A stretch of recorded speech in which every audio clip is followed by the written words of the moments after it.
Phoenix Down Radio is on the air.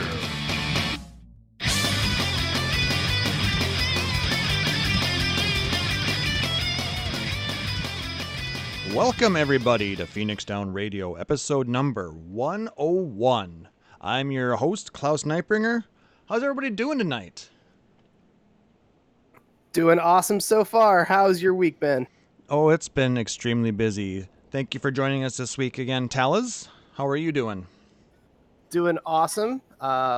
New job starting next week. Did a bunch of cool stuff in 14 this week during some downtime, getting my car fixed, all kinds of good. Yeehaw. And as you can see, if you're joining us live at twitch.tv/Phoenix Down Radio, we also have a Seyrr with us again this week. Seyrr, how are you today? Not too bad. Been leveling trusts, doing some of the old side quest stuff that I never caught up to. I just did the Stormblood Allied Beast quest today, which was pretty cute. Just fine. Just now? A little earlier today, yeah. Wow. Someone's a slacker. I had stuff to do. There. Bribes will take care of that. Okay, I suppose. And yes, praise Lava Scorpion. So, anything else that you guys have been doing the last couple of weeks since episode 100? In-game, out-of-game, whatever? Reading a lot of teen literature. Like, a lot of teen literature. Hopefully for work, not just because you have developed some sort of really weird freak obsession with it lately. Hey, it is a perfectly valid thing. It should not be restricted by age. The themes tend to appeal to a certain audience, but it's on similar level to a lot of adult writing. Also, yes, mostly for work. But there's been a lot of good stuff in there. I was going to say, I definitely read a lot of Artemis Fowl at one point as an adult, so I definitely hear you. Yeah, it's perfectly legit. I was mostly doing it for work, but it was enjoyable. All right. I guess we'll allow it. How about you, Taliz? What else have you been doing in-game? There's been a lot of stuff to do, which is nice. There's been a lot of stuff to do. I actually was able to negotiate a wedding that I'm going to be doing next month, so I'm going to be doing food for that, so that'll be exciting. So I'll be a culinarian IRL again. Yay. And I have scheduled a time to get the torque mount of my motor rebolted, so I have more smooth acceleration in my car. Hi, I'm a nerd and also a car fan. So that's getting done next week. I'm also starting a new driving job, and I have to pick up my work vehicle next week. So lots of cars and lots of food. So my life stayed pretty much exactly the same, but also much busier. Now, if you could only get like a food truck, that would be amazing for you. I've wanted to, but man, it's a lot of money. And the one I had almost completely developed, I actually sold the menu for. So if I was going to do a food truck, I'd have to start from scratch. Yeah, I mean, I hear you. But food trucks, like I said, they are very kind of chic right now. But they are, when done well, they are amazing. So, but it's a lot of work. You're right, and not a tiny investment either. Nope, I was looking at almost 200, and I was like, there's a lot of stuff I can do with 200K, guy. Yeah, I mean, that's... Plus a lot of the day-to-day concerns, like, do you have a good spot? Well, that can change on a regular basis, so... Exactly, so that's something you have to be constantly worrying and thinking about, and jockeying for position and all that. It can get involved. You really need to be on point with your social media game. You be on point with social media game. Cheese Wizards is really good at that. They've got selected by the guys that do Monster Hunter to they rewrapped their entire truck, and they did a Monster Hunter themed food truck parked in front of PAX West last year before. They're a local group to this area, and they had a blast. But I'm blessed enough to have Amazon and Google and Microsoft and Nintendo all within 20 miles of each other. The catch is getting there at lunch rush on a good day. Yeah. And being able to not get in trouble for it. Yeah, you got to sign up for it, but there's like an actual company that you just be like, I give you money and you tell me where I'm going, and they put you at Google or Amazon or whatever, but you might be at the less than great building with fewer employees for the first 5 or 6 months, and that's not great. Sounds like there's a lot of packing going on in the background. Oh, yep, that would be the packing tape gun. Yes. So for anybody listening on the podcast and they're like, oh God, what is that ear vomit? I am in a house that is being packed up to move, and there's a bunch of other people in the room. So you will hear tape and cardboard and possibly cursing in the background. Yeah, so hopefully you've got the push to talk going well. I do! Yay. All right. So just, making sure to address that for everybody listening on the podcast, our apologies. And as far as what I've been up to the last couple weeks, I finished leveling up Gunbreaker, so that's hit 80 now. All of my retainers are at 80 as well, which is nice. Which means I have all of my gatherers up there. And I've started working on Summoner and Scholar. I got them to 73 today. Nice. So I'm using those two so I can then do the caster and healer role quests. Which I'm enjoying. They did a good job on the storylines of all of these, I think. But I have to say, they're awesome. Are you liking the Scholar changes? Because Scholar's a lot. I haven't played as Scholar except for on the quests themselves. Gotcha. Because I am a very bad healer. There's a reason why Klauss is a bard. A better healer. Don't do it. Correct. Let somebody else do it instead, and continue to shoot things with my bow. Sure. Sarah, you and I heal each other by hitting things with axes. I mean, we don't have a lot of room to talk. Hey. That is a perfectly valid, recognized thing. And if you put it on the healer, they are like, oh my gosh, someone keeps healing me from me. It's great. Nascent Glint is magic as far as I'm concerned. Mm-hmm.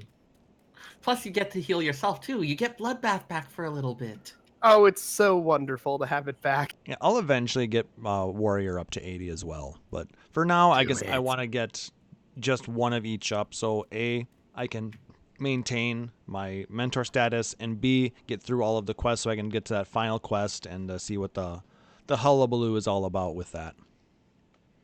Makes sense.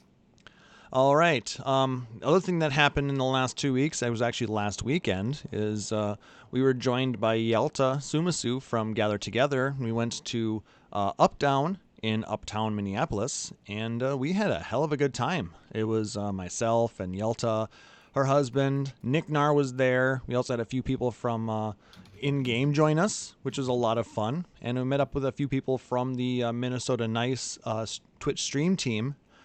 And yes, Nick Nar was absolutely soaked because as soon as we got into Uptown Minneapolis, it started downpouring, like monsoon style. Was he just chilling outside instead of coming undercover? No, he was paying the meter. Rip. Yes. Also, he's not very good at parallel parking, so he had me do it for him. Ooh. Which I'm not very good at it either, but I did manage to do it without hitting Yelta's vehicle, which was a plus. Years and years of pizza delivery, right, Klauss?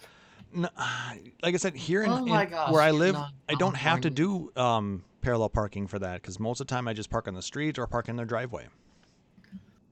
So how do you park on the street without parallel parking? You just pull right up. It's not that busy of a town. Seyrr, Okay. I think his town times 10 is still smaller than one of our neighborhoods. Yeah. Yeah. My town is only 13,000. Holy wow, that's real tiny, dude. So yeah, the Which city is- in which I live, which is considered like a medium-ish one for the area, is over 10 times yours. Which, in the town I live in now, is over 10 times the town that I grew up in. I live in a small town. There's only 700,000 people. There is nothing small about that. Nothing. Eh. Nick Nar knows what I'm talking about. He grew up in a town of 2,100. Anyway, I was born in a small town. Never mind. We're not going to go there. All right. So let's go ahead and jump into the gaming community news. But I just want to say thank everybody who stopped by and joined us at Uptown. I thought it was an amazing time, and hopefully we'll be able to do stuff like that in the future again. Looking at some other potential venues. That was the only downside was parking sucked and it was extremely packed. Oh, Klauss, make sure to spin your camera. Oh, good idea. Thank you. You don't want me to get kicked out, huh? You good? It'd be suboptimal. Yes. It'd be funny for people watching live or on the on YouTube later on, but for the podcast, it won't affect them. But yeah, it's still kind of an annoyance. Mm-hmm. Anyway, back to that gaming community news. We just learned that there's a new free login campaign that just started. From now through August 16th, you can get up to 144 hours of playtime. But please, don't stay awake for that entire 144 hours to get the most out of it. Rest is a good thing. But it's nice that they're actually upping the amount of time you get to play, because didn't it used to be like 72 hours to start with? I think it was 72, and now it's like 144, Yeah, which so, is a you ton. know, that's Yeah, 6 I full think- days. That is 6 days. One of the other things is that I know in previous ones it's been a longer period, but within that you log in at some point and your time is counted from when you started. Yeah, so basically, if you were to log in right now, you could play from till the free login period ended, which because it ends on the 16th, which is 6 days away. How convenient! But if you have a friend, Congratulations, you passed 2nd grade math. yay! But if you have a friend who has not played in a while, or hasn't had a subscription in at least 30 days, they can log in for free, catch up, see what everything's like, and maybe get prepped in a little further on if they want to jump in for Shadowbringers. And Nick Nar is saying that there is a free login for Final Fantasy XI for the 17th anniversary as well. Meh, who cares about 11? Old game. I've tried to go back. It's so unplayable now. I agree. I tried many times. I can't do it. I I also I don't have a PC, so like it's kind of challenging at this. You can play it on a toaster though. Yeah, but I don't have a toaster either. How about a smart fridge? My fridge isn't particularly smart. It has issues with ice cubes sometimes. You can probably still handle 11. True. Anyway, so if you want to sign in if you have an 11 account and want to jump in and play for a few days, you can re-download it, get signed in, and see what the fuss is all about. Because they're still adding content to that game, even though it's 17 years old now. It's crazy. They're not adding story, but they're like adding content and NMs and a bunch of other stuff. Yes, but you never know. They may end up coming up with some other story. I mean, they're slowly adding little bits and pieces, but there hasn't been anything major in 4 years. Yeah, I mean, they changed a little bit of stuff in Sky, but not enough to really like bring players back to the world of Vana'diel. No, it's the game. It's kind of in maintenance mode. Yeah, they're just trying to continue to let people who really enjoy the game continue to shell out their money. I mean, it doesn't cost them anything hardly to keep it running. It's paying for itself, then some. MMOs remain profitable even under some fairly extreme circumstances once you've got them going. Yes. All right, moving on. Final Fantasy XIV is going to be at Gamescom in Germany, August 20th through the 24th. There will be 2 battle challenges with the I Beat Blah Blah Blah t-shirts, featuring Titania and Innocence. And just a side note, to anybody who happens to be going, I wear an extra large, if you want to get an extra one. Sarah, what size do you wear? Usually a large or a medium. And Taliz? I'm an XL as well. So, if somebody nice out there listening out on the podcast or live here at twitch.tv/PhoenixDownRadio happens to be heading out that way, we would love you a long time. Some more longer than others, I don't know. But it's something they have a full, just a ton of stuff that's gonna be planned for Cologne, Germany. I'm gonna link the.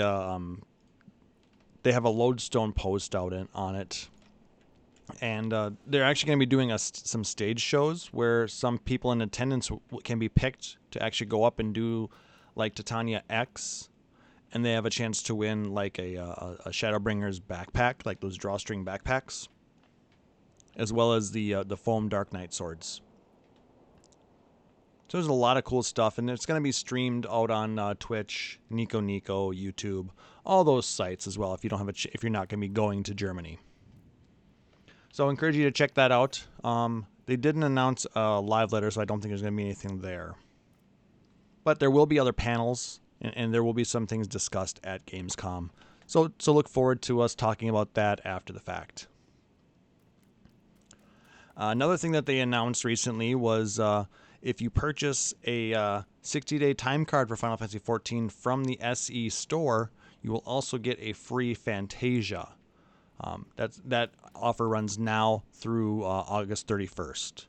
So you can go directly to the Square Enix store, and you can, if you buy it right there, same cost as buying it anywhere else, and they'll send you your digital code, put it in there, you'll get a code for that and a Fantasia. Bada boom, you've got game time, plus you can change your race if you want to. And I don't believe there is a limit to how many you can purchase. I don't think there's a limit, but like, I think you can buy a bunch of the cards, but I think all the codes go to you. You can only register up to 6 months worth of time in advance. But I don't believe the cards expire. That's fine. So you can register up to 3 cards potentially, but and I don't think the cards actually expire. But if you want to buy some for friends, might be a nice thing as well. But I think it's a kind of a neat deal. Instead of giving us the free Fantasia for those who bought the collector's edition, they're giving it to people who buy a time card. What are your thoughts, Seyrr? I mean, I'm a legacy player. I don't have any particular need for time cards, and it's always felt like something where if I'm gonna I would just buy a Fantasia if I wanted one. If it's something where you are explicitly you're already getting one thing and hey, the other's a nice bonus, but I've never really been much for going for some of this because it feels like something where I end up spending more than I would have wanted anyways, or where I'm not getting as much benefit as I would have thought. Then again, I don't think you've ever used a Fantasia, have you? Nope, I think I still have 2 that I got from various thingies. Yeah. Thanks. The only reason I ever used them was because somebody paid me to. And then you were a Lalafell for a while. Yep. I was a Lala in 1.0, and then 2.0 I was like, oh, I can change everything about my character, so I changed to Seyrr, and then I was like, well, what if I was a cat boy? And then I went back to Seyrr, and what if I was a cute dragon girl? And then the resting bitch face was boring. So I went back to Seyrr because I was raiding and I needed to be able to see myself.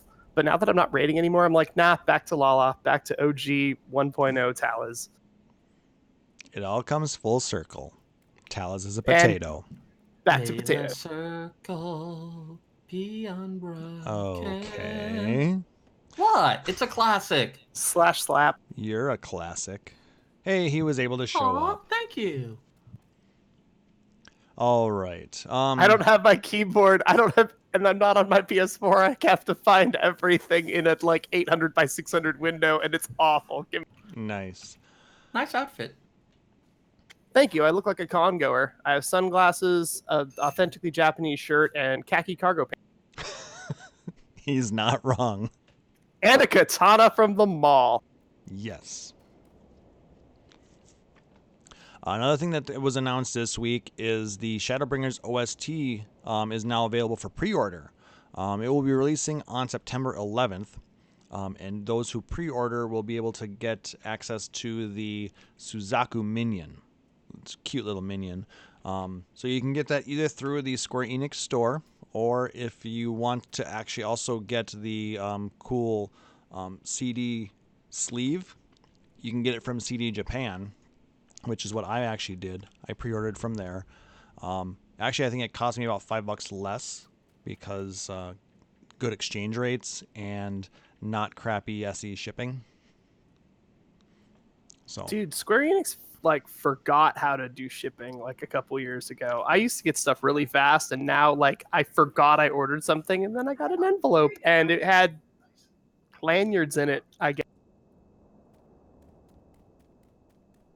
Lanyards, huh? I cashed in all of my your points, frequent Square Enix points, and got, because there was nothing else to get that I needed. The only soundtracks they had were ones I had, and I had all the minions from.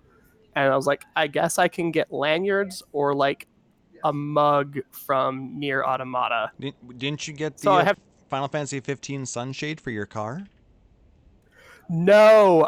My friend Lancetti actually got that for her Honda. She used it one time, and then her head gasket.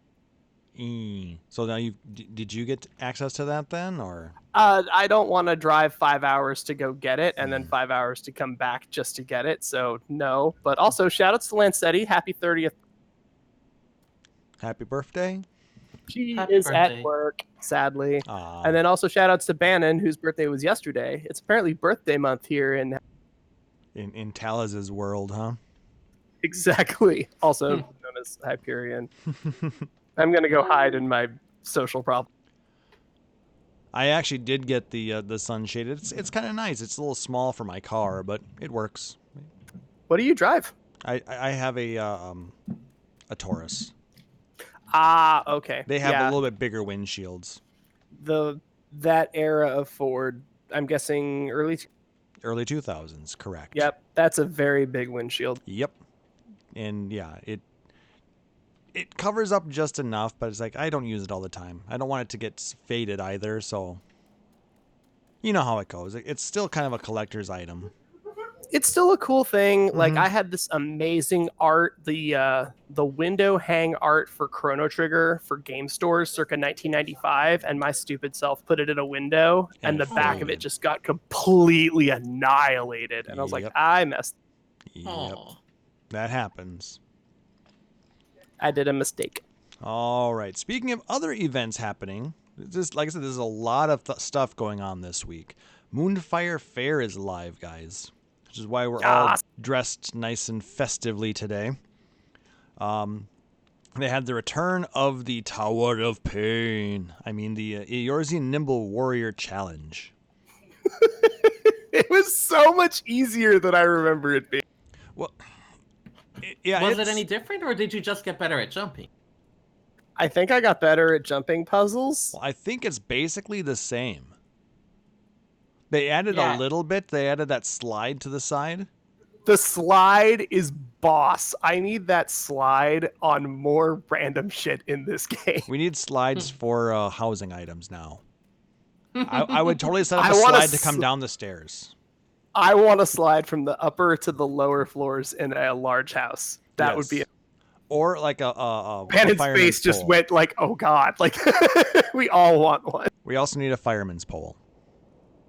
Oh dear. No. How about a stripper pole? Keep your weird shit in Yulemore where it belongs. Yeah. Hey, there's nothing wrong with that. We don't kink shame here. Unless we totally kink shame, but then yes, but no. I do see that becoming as a housing item in the future, though, since it is in Yulemore. People are going to be like, I want that for my house. You know what's going to I happen. mean, unless you have a way to like grab it and move around it, it's not quite as good. So what are your thoughts about the items that we get for the Moonfire Fair this year? So let's see. I hadn't actually done the Moonfire Fair yet. What? So let me see. I mean, Okay. Nani? Nani the fuck? Right.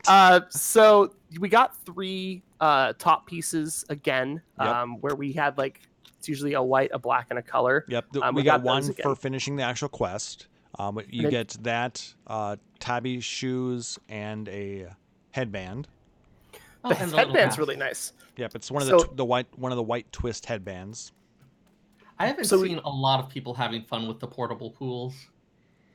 Oh yeah, there's those. I saw two. somebody set up a tic-tac-toe board of the portable pool. and they just recolored them different colors to, or No, they used they all joined a party and then they used Waymark. okay. Because So they would just set waymarks, be like, okay, the numbers are me, the letters are you, and then like other party members would be on mounts that would go like stand in certain areas, and they had the camera turned up. It was a real interesting. They are I dyeable, mean, by the way. What's the yard item limit? Because I don't think you can do a chessboard. 40. yeah. You Yeah. can't do it chessboard. You can do tic tac toe. There wouldn't even be enough room to do a chessboard. Because it's actually a pretty sizable item. but It's about the size it's- of the little personal spa there. If it's 3x3, if you found some way to stack them, you could do 3D tic-tac-toe. You want to do Star Trek chess, don't you? No, not really. Okay, I thought you seemed like the one that would. And I have feelings about chess. Fair. But yeah, there's the three tops. There's actually 3 masks that you can get. 2 colored Moogle masks and a Namazu mask. Like they mentioned earlier, there's also the inflatable pool. There is a cart with a whole bunch of wind chimes.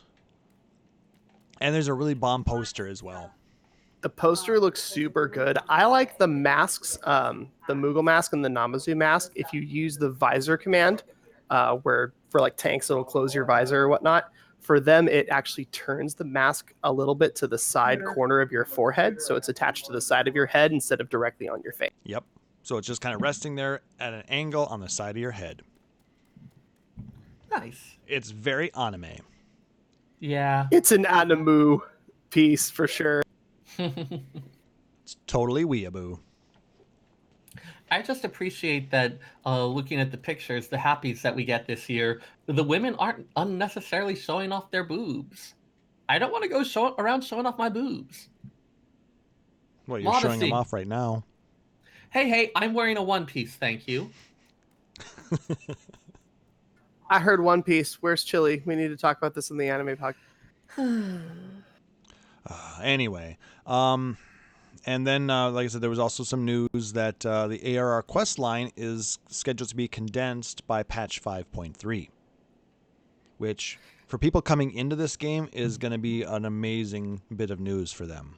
I mean, it was inevitable. Any game that runs long enough, if you either start making it more the earlier parts easier to go through, or you die. Like, if you have people who are having to go through more and more and more in order to be able to catch up to the current stuff, you're going to have fewer new players, and new players are the lifeblood. Yeah, we have to have that. And there's only going to be so many people who are going to purchase a game skip.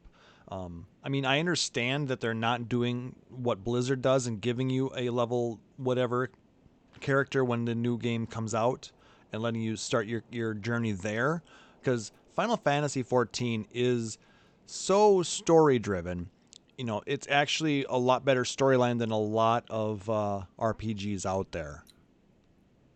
Yeah, given that a lot of people, especially those who are being told by others, oh yeah, this one's got a really amazing story, all of that, having the expectation be that you just skip over it, I don't think works quite as well. Yeah. Especially for a franchise that they said, hey, we tried to make a shooter and it didn't work. I think we're better at telling stories. Let's try that. And since this is the last project we're ever doing, we're calling it. And now here we are 30 years later. That was definitely not their Final Fantasy. Yeah. They definitely know that they are a story-based game. Shadowbringers being a huge one right now where people are saying, hey, this is on par with end generation games. Like, yeah, kind of was. Yeah. I mean, it's one of the best Final Fantasies told. I'll agree with that. It took me a little while because I didn't quite want to say, you know, like, oh, this is really good. Like, no, I wanted to like make sure, like in my head and in my heart, like, no, this really is good, and No, I it's can standing attest. up. I think Shadowbringers, it's Yeah. like top 5. I definitely felt like, hey, they've got really good structure here. There's not just that there's a really fascinating thing going on, but the way they structured it, the comedic beats, the breather moments, the amping up of the tension. It's just like, maybe I've read too much TV tropes. I can't do anything where I don't start analyzing it at this point. And I was like, okay, this is really well done. They're hitting it on everything here. This is quality work. It was amazing. Really good stuff. Turn cameras, guys. It's AFK time.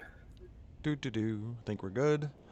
All right. And then the last bit of news we're going to talk about was there was a live letter on Wednesday.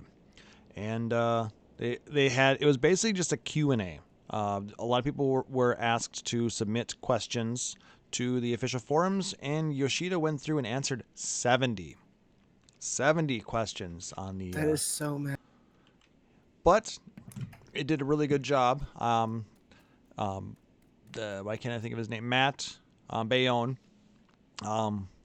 worked real hard and they put together a digest, and we linked that in the Twitch notes, and we'll also put that out on the show notes as well for those listening on the podcast.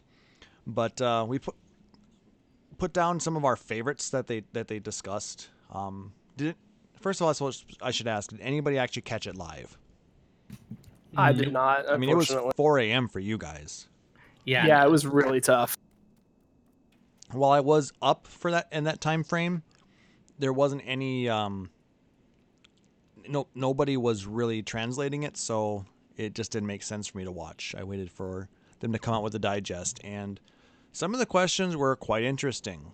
Yeah, I did see a lot of people arguing over translations, especially when that MSQ thing, just because there was a lot of different feelings about it, and I think a lot of people were letting that affect which translation they went with. Yeah, that must have just been an announcement, because I didn't see anything in the actual question thread that I linked. So yeah.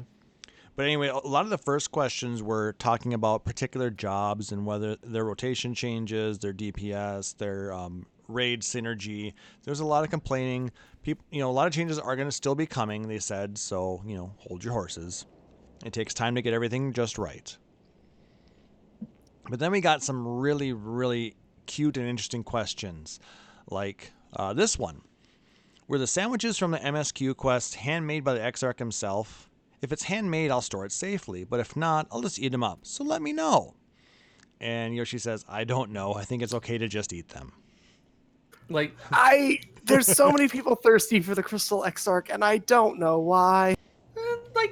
Most of the stuff I've seen, it's less of a, oh my gosh, he's so hot, and oh, he's sweet and adorable. Yeah. He's a cinnamon roll. He really is. That said, even if it was made by him, it is the expression thing. Eat the sandwiches. Eat the food. That's what it's there for. Eat the sando. That is how you convey the feelings, by eating the damn food. I think I still always have make them more right. later. I haven't placed I'm figuring them out how yet, I want to decorate. I think they're still in my inventory, actually. Seyrr, this is a question I think you would enjoy. In the Eorzean Encyclopedia 2, it mentions that the statues found within Amdapor were made in the image of transcendent beings from yet another plane. Was this referring to the Sin Eaters of the First? And they say, in a sense, if you look back at the lore book, you notice certain things. We did this intentionally. Yeah, that was one we spent a bit of time discussing. So that's kind of neat. Some people asking, after trying out Eden, I was shocked by the Warriors of Light's imagination. How on earth did they come up with that version of Leviathan and Titan? We kind of talked a little bit about this last episode, but I just want to hear. I loved Yoshida's answer. Maybe it was something like Leviathan was patch 2.1, 2.2. He was attacking from 2 locations. Was that a head or a tail? I think I mixed it up with the Shinryu mechanic, and it became something like that. And maybe the Wandering Minstrel had a little bit too much of an influence on the Warrior of Light. And it was just hilarious. As he kind of is like, well, maybe you didn't remember perfectly. And it's like, yeah, no kidding. Well, I mean, that fight was canonically, it's not something, for a lot of them, it's if you do it again, you're there in your mind. So you've got this chaotic environment. We're seeing it from the third, but remember that that one where you got to see the VR version of Titan from first person perspective? Mm-hmm. How much time do you actually have to notice details of what's going on? That's true. I mean, when you're actually looking at it from your player's perspective, you don't get the full field of view. Yeah, and you're trying to dodge stuff. You don't necessarily have a lot of time to sit and look at the scenery and compile all those details. And especially since that Sony process, it's drawing on just your thoughts, your feelings, your impressions. I got the feeling that it was less of a, okay, you are clearly imagining this thing that'll look like, and more like, hey, these are your memories, these are the thoughts and feelings that come to mind. There's a lot mixed up in there. Okay. I think this next one is actually my favorite question out of any of them. The la-hee from Rak'Tika Greatwood background music is stuck in my head. I'd like to know what the lyrics are. And of course, Soken comes in and says, I'll leave it up to your imagination. Honestly, I don't know either. Let's just say that the lyrics are unknown.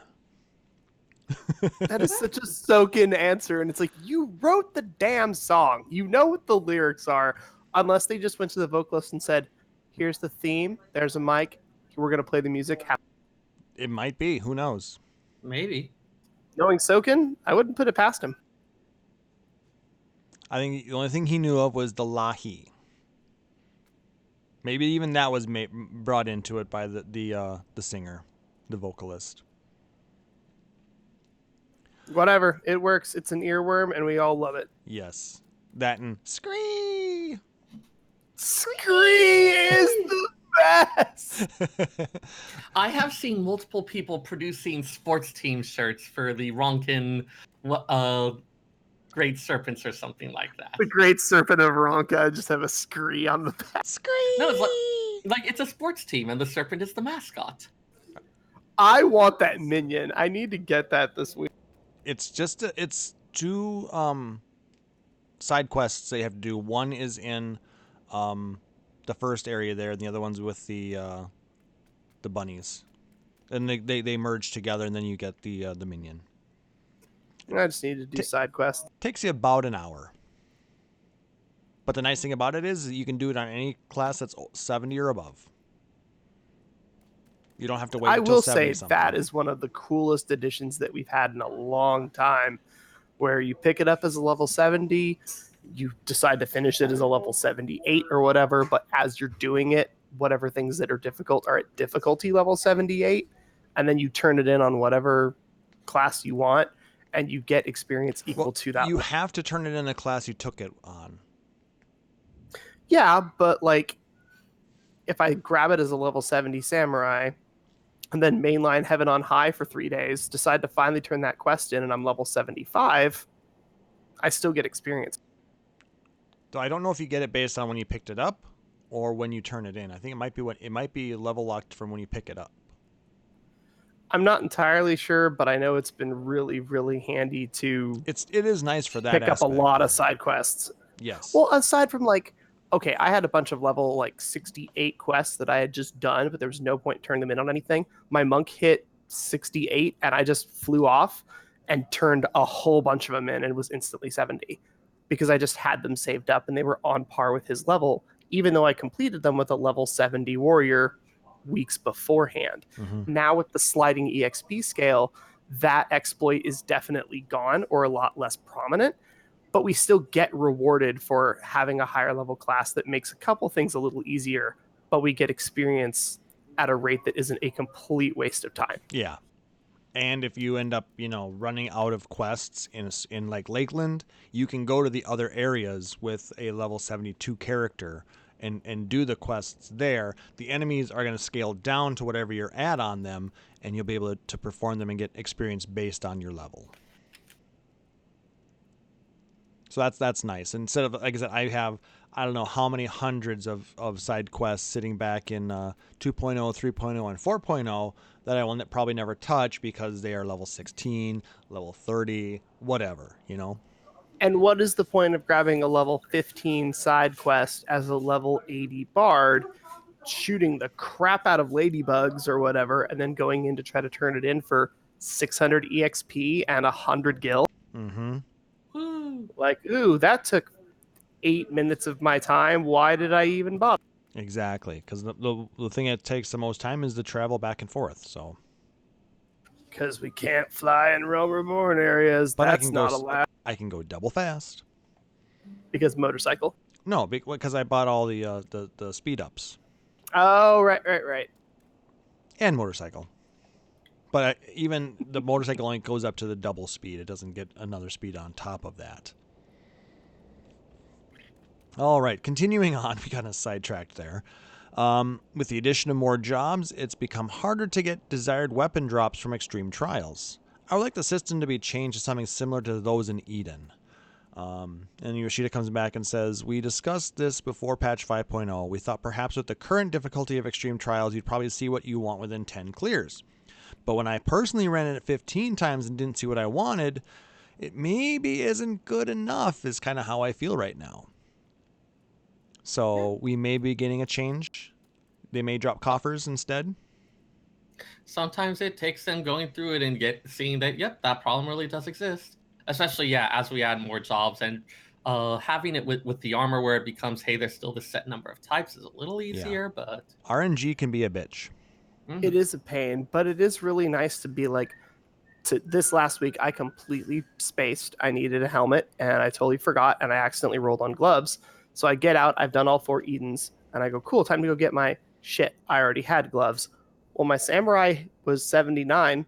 I said, why not? Leveled it up one time, hit 80, and went from eye level 390 to eye level 450 in one shot because I happened to have these 2 gloves that I earned as a warrior. So it's not too bad, but it definitely is not perfect as it currently stands. Yeah, though I will say the Eden setup is better than it was because the actual items that you get dropped are actual better representations of what the tokens are designed for. Thank God for that. And then the last one that I put down, I don't know if you guys had any others you want to discuss after this, but I love Feol. I would like to change my Scholar's Fairy to look like Feol. Be careful what you wish for, dude. No, don't, please. You never know if Feol will listen to your orders. They might refuse to heal you until you agree to solving riddles for 7 days and 7 nights. You might have to pull an Urianger on that one. So yeah, that's not happening. I'm not a fan. Feol drives me nuts. I love Feol. They did also mention about wanting to add a minion of Feol, which said, I think it'll be added at some point in the future. Yeah, so I at thought least have a player minion. opinion would be more divided on Feol, but I'm glad so many players liked them. It is kind of divided, but it's still... I think people really love the sassiness of Feol, so... Because we needed a Tsundere fairy to follow us around. Yes, because it rhymes. The Tsundere fairy. I'm going to be over here face down in the pool. That seems reasonable. I think we now have the name of the episode. Thank you very much. Face down in the Feol. No. Well, Tsundere fairy. God damn it. The other one I wanted to mention, just because that one got a lot of discussion, was question 43. I feel like the amount of time and effort required to level desynthesis and the returns don't match. Do you have plans to make major changes to the desynth system? Which, as someone who is leatherworking in the mid and carpentry in the mid 200s at this point and has been struggling to find something to level them up on. We'll be making large changes to Disciple of the Hand and land-related systems in 5.1. The synthesis rates will be changed to be 100% guaranteed. No need to level up skills. The synthesis will be something used when you have a surplus of something. That's the plan we have in mind. I'll provide more details on this when we've solidified the details. So basically we've been leveling these all up and they're changing it out and will no longer be needed. I mean, I imagine it's still going to... Actually, I don't know. I do feel like they might still leave it as, hey, you are choosing a couple sets of skills on them, because there's definitely been a imbalance of it. If you're a goldsmith, you get all the accessories that you can use to work on. I've never seen a goldsmith have the difficult path to level their skills. No, and that's why that's one of them that I chose. Right. Because you get gemstones, you get precious metals, things that are all extremely useful. And then for Culinarian, you have so many just garbage trash fish that you just break down and eventually it levels up. Yep, and I've been having trouble with the gap between Stormblood and Shadowbringers. Yeah, I'm stuck at like 230 right now, I think, on Call. I'm at 320, but I don't know what to cut. It's really tough because we've reached a point where the items that exist and the numbers that we have don't match. Again, with the question, like, what do we do from here? And the answer was, please look forward to it. And then it sounds like they're going to be getting rid of it entirely, which is millions of gil spent on. I don't want to talk about alchemy. Like, oh my God, the amount of crap that we've bought to break down in alchemy is just used. The thing with desynth is it really is no longer a required thing since the Zodiac weapons. Pretty much. It was an integral part of that. You had to either level it up yourself or have a friend who did, or friends who did, so you could get access to certain items so you could craft the bits for your Zodiac weapon, not Zodiac. Yeah, just I mean, you could always purchase all of them. Yeah, but how expensive was that? I still make a non-trivial amount of money off of the carpentry desynth item from that. Not like fast money, but it's like every once in a while there'll be a big sale. Yeah, because somebody is going through and getting their weapon for glamour. Yep. Like and it's still one where it's like, that's one of the like I picked ones that I thought were cool. I didn't go with one of the easy ones like Goldsmith. So what I do have ends up being really, really nice when it comes up, but not often. Yeah, I mean, I picked when I initially picked mine for leveling up, I based it off of what other people were going for in the free company at the time. So, we tried to make it so people were not overlapping too much, so we could all be a little bit helpful to each other. But I also wanted Goldsmith. So. Thinking who was DPSing or whatever. It's kind of on a similar vein, I guess. But. Yeah. Same thing, I think, when you picked your specialty for crafting. Mm-hmm. Yeah, I picked Culinarian, shock surprise, but I also picked Alchemist because I like the consumables. I've always enjoyed putting them into a rotation to use like the X potions or whatnot. And then I have another specialization that's just sort of chilling. I haven't decided what I want to do with it. I actually think I went Leatherworker, Goldsmith, and Cull maybe for food. I don't remember. I never ended up using any of it. Raid food's expensive. If you want to make your own, great. If you're not raiding, you don't need.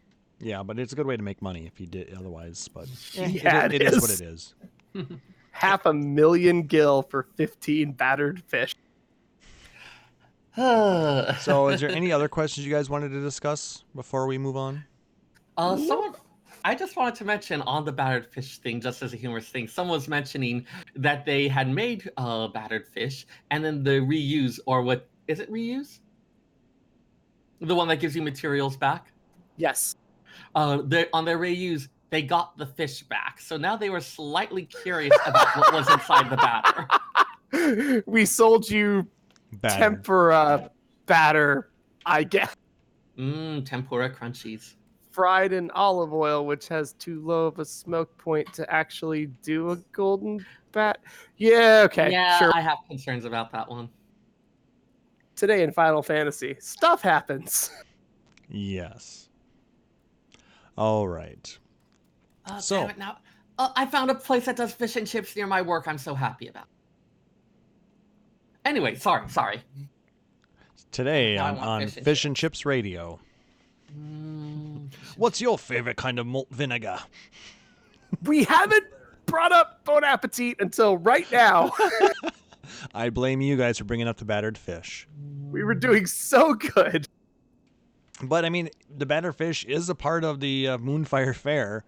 So, Which, by the way, now that the gangbusters like giving away / selling of battered fish in the event is kind of done, for anybody who hasn't done it yet, go to Aleport, hang a left, and go talk to the Sahagin and buy your salt and your olive oil for 2 and 7 gil, respectively. Do not spend 2,000 gil to buy this on a market board. No, it's just not worth it. Remember, you have to have actually completed a good chunk of those Beastman quests first.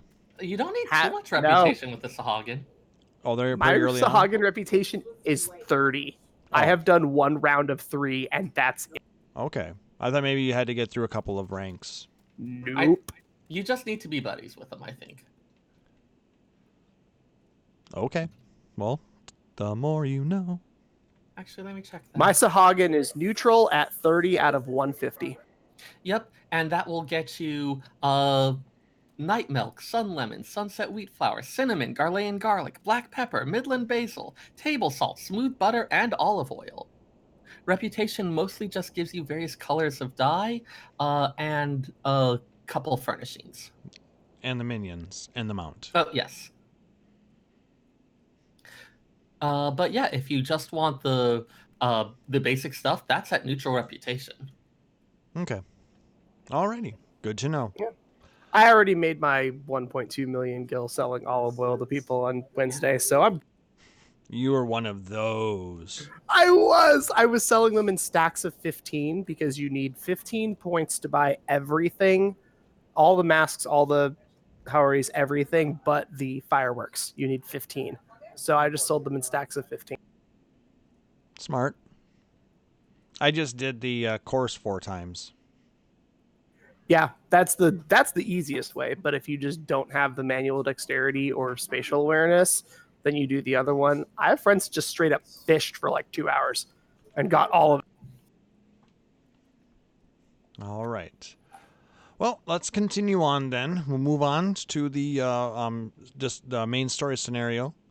Spoiler alert, or / spoiler warning, which I was trying to say. I just kind of mixed the two together, portmanteaued them. So we are going to be going through the storyline again. I linked the Twinfinite story summary for those who want to follow along.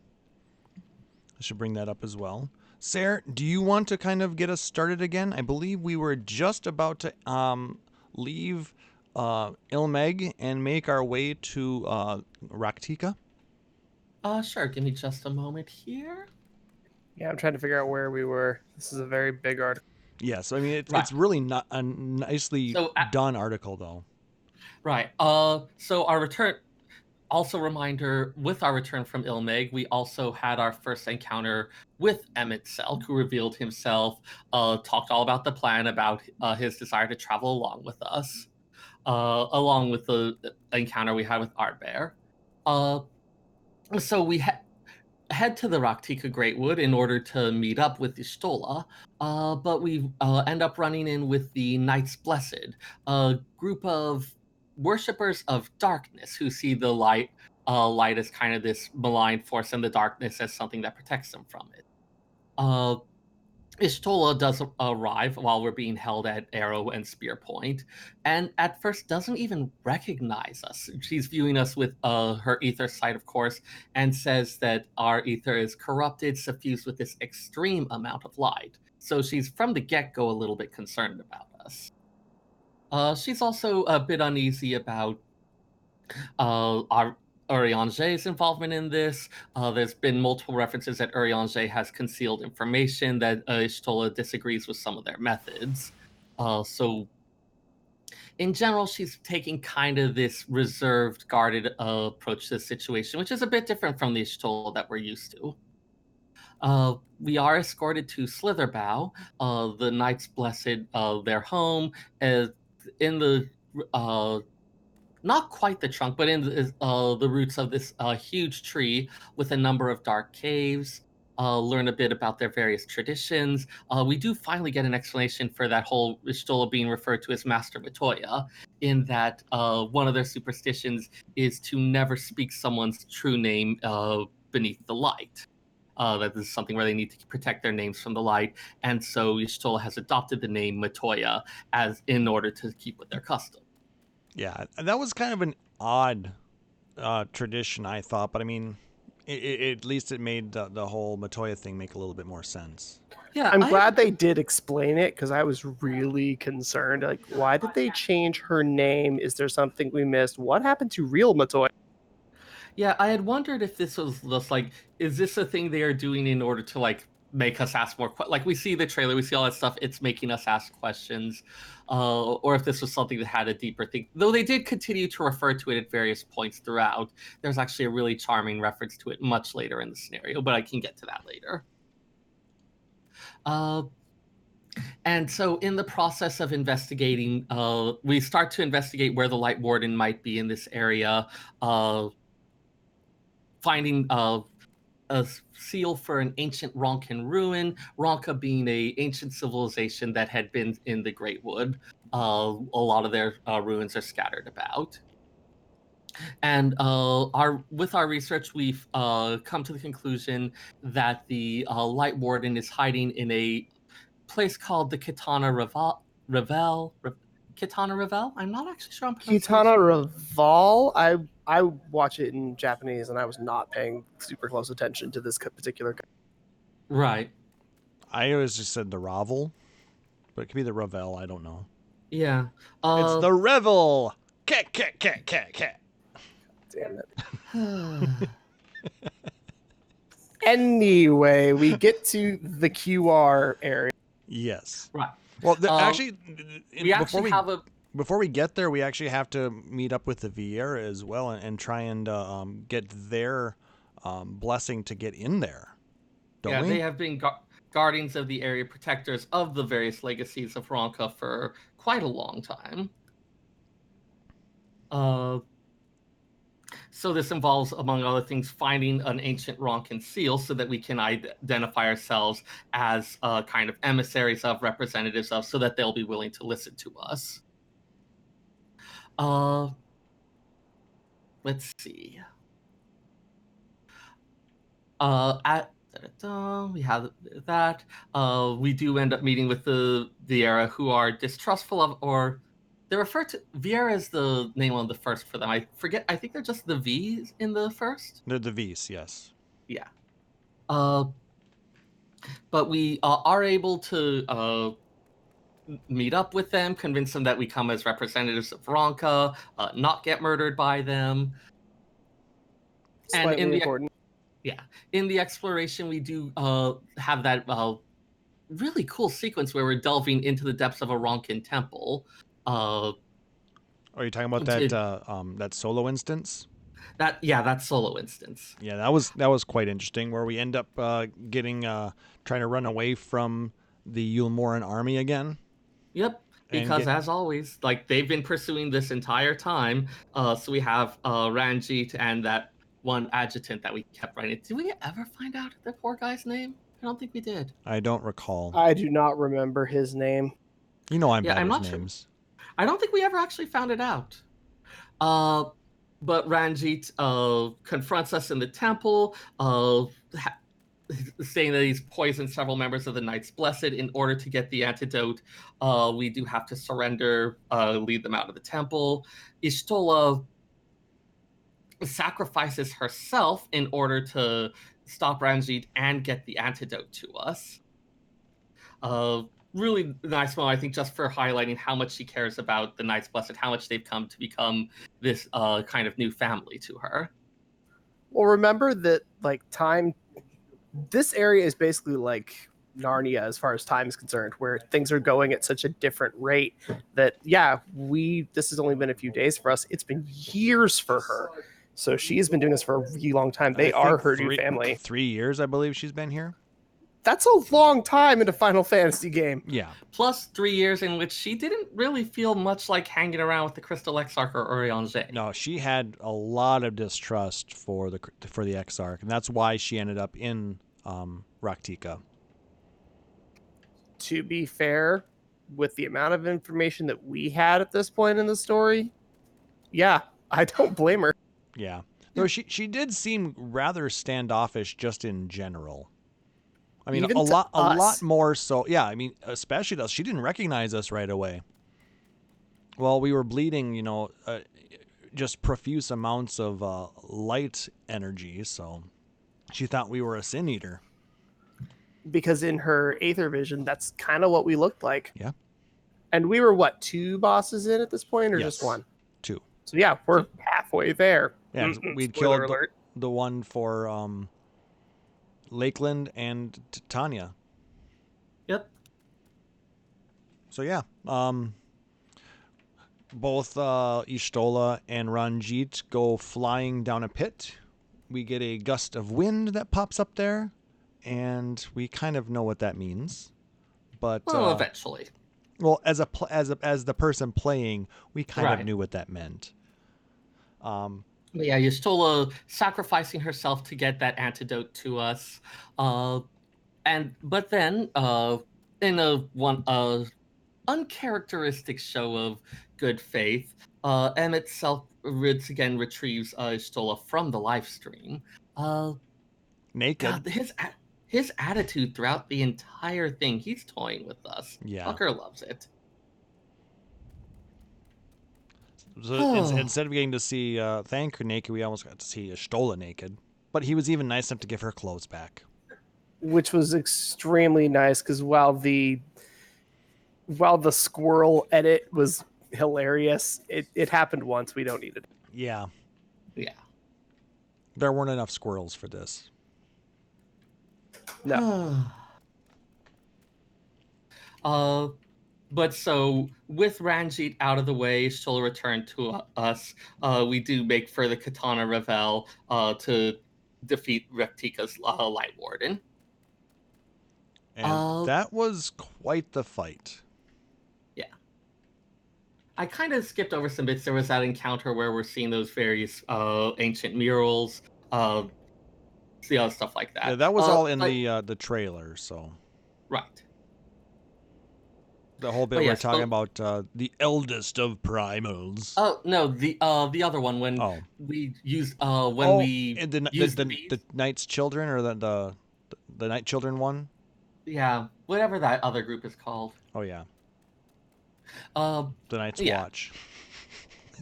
The Night Watch, yeah. Wrong show. Yeah, it's very different storyline, but some of the words and terminology. One of the issues with having fantasy as a trope genre is like, how many times can we put elves in the world without having to rewrite how elves are? Yeah, very true. Anyway, sorry, Seyrr, continue. No worries. But so we do make our way through the Revel. See a number of ancient murals and the like. This is, of course, a ancient kingdom stuff. Lots of ancient historical stuff in there. We do fight and defeat the Light Warden at the end of it, and in the process return Knight to Rak'Tika. And it's as we're heading back out through the Revel that we are stopped by Emmett Selk, who tells us a little bit more about the nature of what we're seeing in those murals. Yeah, a lot of that This is the part I thought you were referencing. Yeah. No, I was thinking of another one, but that's something that ends up coming up a bit later.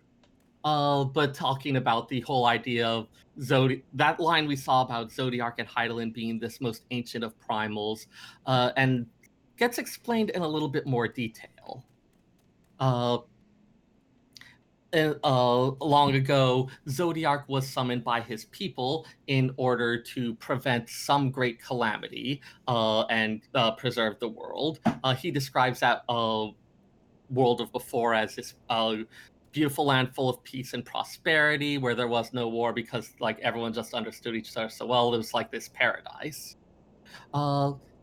And so Zodiark was summoned in order to protect it from this great and terrible thing. But then there were people who were unsure about that, who didn't trust Zodiark, and so summoned Hydaelyn as something to keep him in check.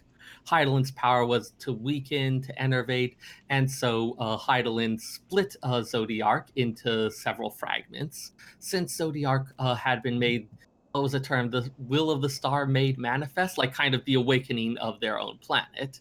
The splitting of Zodiark led to a splitting of these various worlds, and with it, like all of its people. So all the people that in it are kind of these kind of these They're lesser shades. partial existence. They're almost like shades of their former selves. Right. And so the Ascians want to carry out the rejoining, partly because to bring back their god, but also they want to bring back the true world, the one that is this beautiful, glorious place, rather than these shards that are like this pale imitation. And that was, compared to all the times where he's being glib, where he's clearly having fun messing around with us, that was one where you could tell there was a lot of sadness, there was a lot of feeling, that this was something that, this is the thing that's been the driving force behind everything he's been doing for millennia. Mm-hmm. And you could tell that this was something that really affected him. It was a little uncharacteristic and could, like, okay, this is something serious going on here. It was quite an interesting revelation, getting the context behind that bit in the trailer. Mm-hmm. Because, yeah, that was definitely something in the trailer where it's like, hey, here's this moment of shock, here's this surprising thing, and getting it expanded upon, putting it into context, where it's not just, they're primals, they're like, but it's saying like this idea of this awakening the star to prevent some greater catastrophe. Much like a lot of the beast tribes, they would call their primals in order to prevent their being wiped out, to act as a protector, to act as something that could keep them safe. Seeing kind of the same idea on the scale of awakening the entire planet.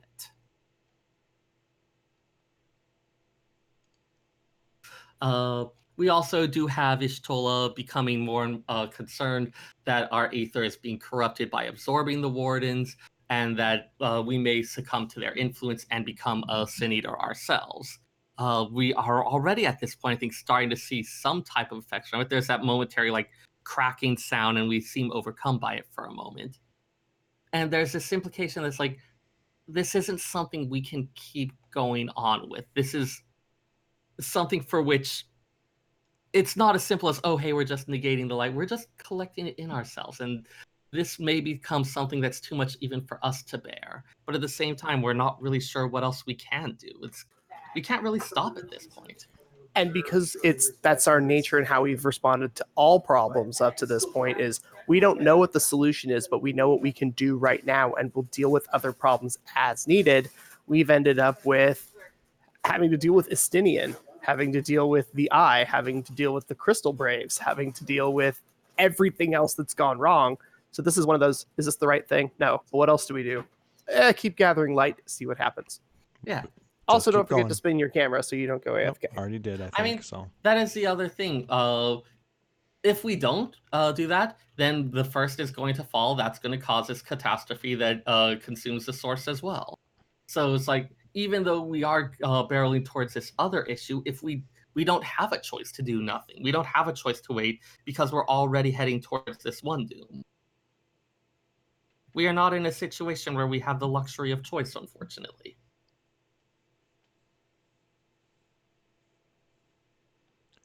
all right, so we've and opened that's up. Go ahead. that. That about concludes what's going on in Rak'Tika. Ishtola does return to the Crystarium with us. We have another pleasant interlude with Ardbear, who is doing his best to comfort us as we talk to him about the whole thing, and kind of share with him this fear about what if we become a Sin Eater. So it's a nice little moment of the Warrior of Light being a little bit vulnerable to Ardbear, kind of like strengthening their relationship. I don't know, I just really love those interlude moments. I felt like that was something that really helped out with the pace. Every single time we went to the inn, like it was almost one of those talk to the innkeeper and you're getting a cutscene related to Ardbert, which was almost entirely true. But it was a good opportunity for us to loop back for him, because Ardbert's been alive for so long that he just is really chill. So we're kind of in a panicked state. And as a player, we're trying to solve what's going on. He's very calm and rational as he's explaining where we're at, what's happening. And when we ask a question that he doesn't know, he will laugh and say, I have no idea, but it's you. It'll work out somehow. Yeah. Like that's terrifying, but also extremely accurate. Yeah. All right. So then we wake up and we learn that the Crystarium is under attack. An organized group of Sin Eaters led by Vatri, they're attacking Lakeland and the Crystarium, and they're going to try and just, stop us from doing what we're doing. So we have to put up the barriers. We help to enable the defenses, and then we go out and we start kicking some Sin Eater ass. And the scenes from this instance are chilling.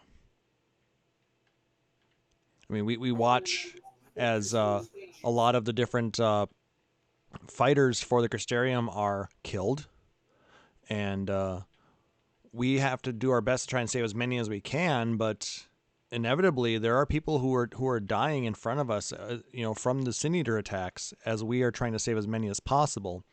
Even our friend Ardbert is trying so hard. He wants to try and do something, so he tries to save a couple of people who are being attacked by a Sin Eater, and he brings his ethereal axe and goes right through one.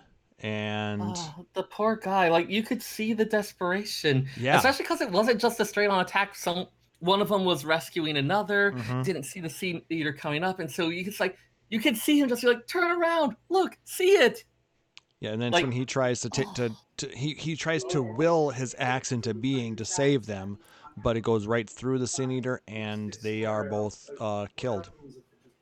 It was a moment of helplessness for somebody that was once that powerful. It was really scary to kind of watch and go, we're amazing, he's incredible, but literally nothing happens when we do this most heroic moment. Yeah, it was really a poignant moment.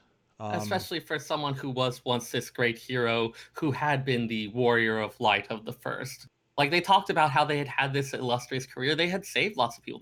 This was like the kind of thing that was in his blood, and just that moment of helplessness.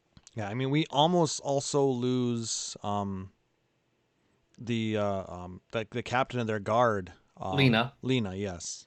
I was gonna say Lena, but that's from 5. And Lena's actually, like, afterwards, just like cursing herself. Like, she's got serious survivor's guilt there. Yeah, I mean, she was like, well, why couldn't I have been the one to take the damage, or why couldn't I have tried and save more? And I mean, how many times have you thought that when you're playing through the game? Is like, why couldn't I get through more? Why didn't I save more? Yeah. I mean, just a thought in passing, you know. Not So A thought in passing, the whole Minster switch. We talked about it last week, yeah. or 2 weeks ago, where you're watching NPCs. You're like, I don't know who these people are. Obviously, they're running. Oh shit! Now I have to kill these people as sin eaters, and it happens so fast. And now you do that times hundreds of people. You do that across an entire city. Where yeah, we lost some guards and some people that we wish we could have saved. People were losing siblings and parents and friends, and we had to stand there and go, I punched Ifrit in the face earlier today. How can I do nothing right now? It's pretty crazy. So at this point, I just want to say there was one other that a similar quest that comes to mind from a different game. For those who have played WoW recently, in the lead up to the most recent expansion, there was a quest involving the burning of the World Tree Teldrassil. It was like a special event only type thing where when you pick up the quest, it's being like, okay, this epic thing is happening, this fire started, it's like the crisis time, now's the time to be a hero. It sets up for all that. And then it pops up as like, hey, there's this like, okay, here are your objectives. Put out these fires. Save the evacuate this number of people. And it's something like 700 people. And then it's like a little timer pops up. 2.5 minutes. And that's not enough to save everyone. That's not even enough to save like 1/10 of them. You can't quit the quest. You can't repeat it. Pretty much, you struggle your best on it, knowing that most of the people here are going to die, and there is nothing you can do about it. And having it as this thing where you're presented the quest in a way where you've done so many like this. Here's the thing: you run and do as many as you can, and then there'll be some type of heroic thing. And nope, when the time runs out, you pass out from smoke inhalation. You wake up elsewhere. The quest does not complete, or the quest does not get the completion thing. It is the only quest that you have no choice but to fail. And it's the same type of thing of like, you are going to do your best, and it's not going to be enough. You are going to lose a lot of people. Damn, Blizzard's dark, yo. Yeah. And it's good storytelling technique. Yeah. Like, having us always be successful. Like, no, sometimes you need a punch. You need for it to hurt. Well, they had that I in love that ARR sort of though thing. too. You know, that quest where you go back to the Waking Sands. Right. And It's a little bit different in that you go back there and the damage has already been done. It definitely has that, hey, I've had this loss, but it doesn't have that feeling of helpless. Fair enough. Like, that's a thing that I think can be a really awesome way to communicate the strength of your opponent, the inevitability of some stuff, that you can do your best and you're still going to have some stuff go wrong. Like, it needs to hurt a little bit to be a good story, to like be really effective telling. That's how I feel about it anyway. Perfection tells boring stories. Mhm. We need to sell a struggle, and oh cool, this guy did everything right and they were successful and everything lives happily ever after. No, I want to hear how everything goes wrong. I want to hear how they dicked up literally every step of the way and then turned it around and got it back together and were then successful. That is a more compelling narrative. And that's kind of what we got with this. And when we are the primary driving force of that narrative as a player in video game narrative, it's very different than visual narrative. Like watching a show, watching a movie, seeing the antagonists and protagonists go against each other, seeing the protagonists falter, but then later succeed. That's what we want. We're the protagonist. We're the one that needs to fail. We need to feel that as a player sitting on our couch or in our chair, and then 6 hours later go, no, I got all the Light Wardens. We are doing this. Their loss was not in vain. It was setting that up. And we didn't know they were setting it up. All we know right now is this sucks, and there's nothing we can do about it. Yeah. So it's at this point where the decision has been made for Mini Minfilia. She wants to rejoin with the OG Minfilia.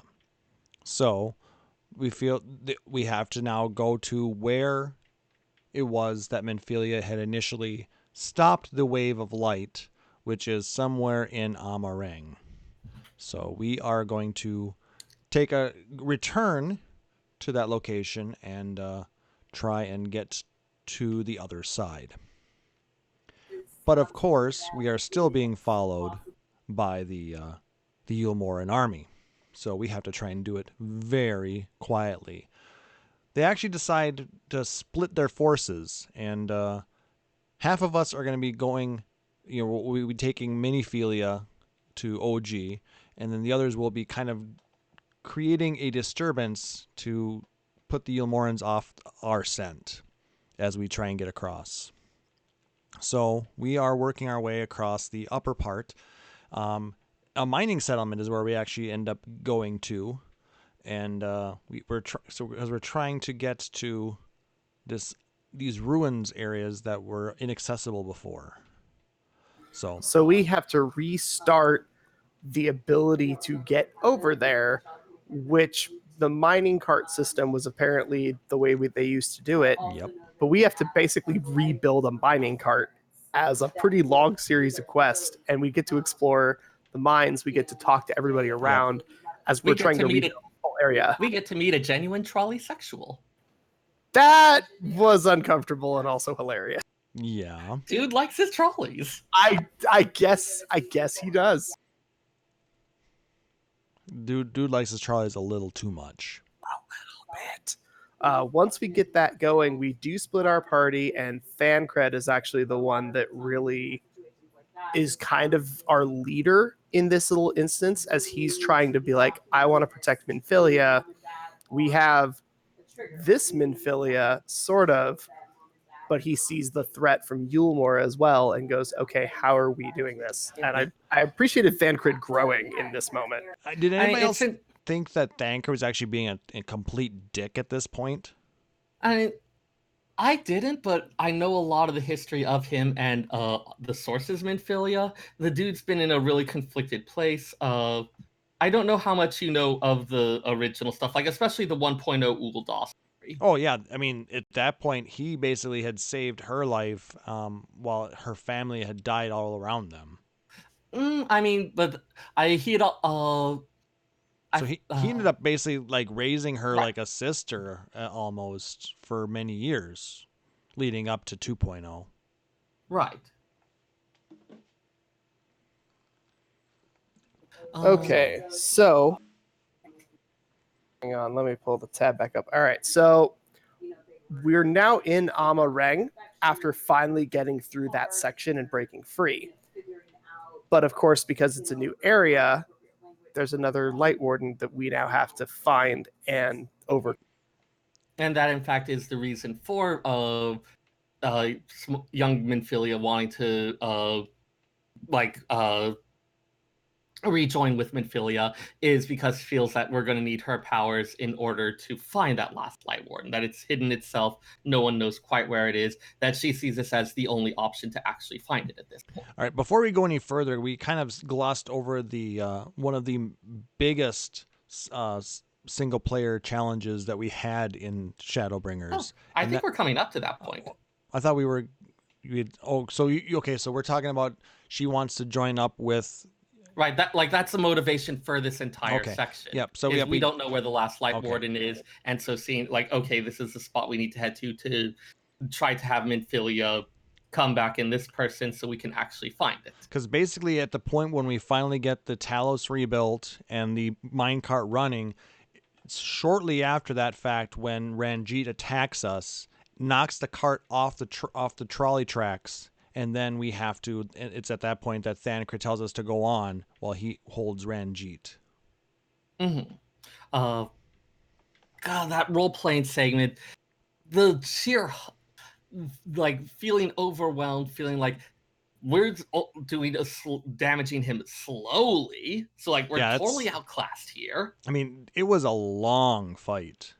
Yeah. It was a super long fight. I was actually concerned that I was doing it wrong because it was taking just an ungodly amount of time.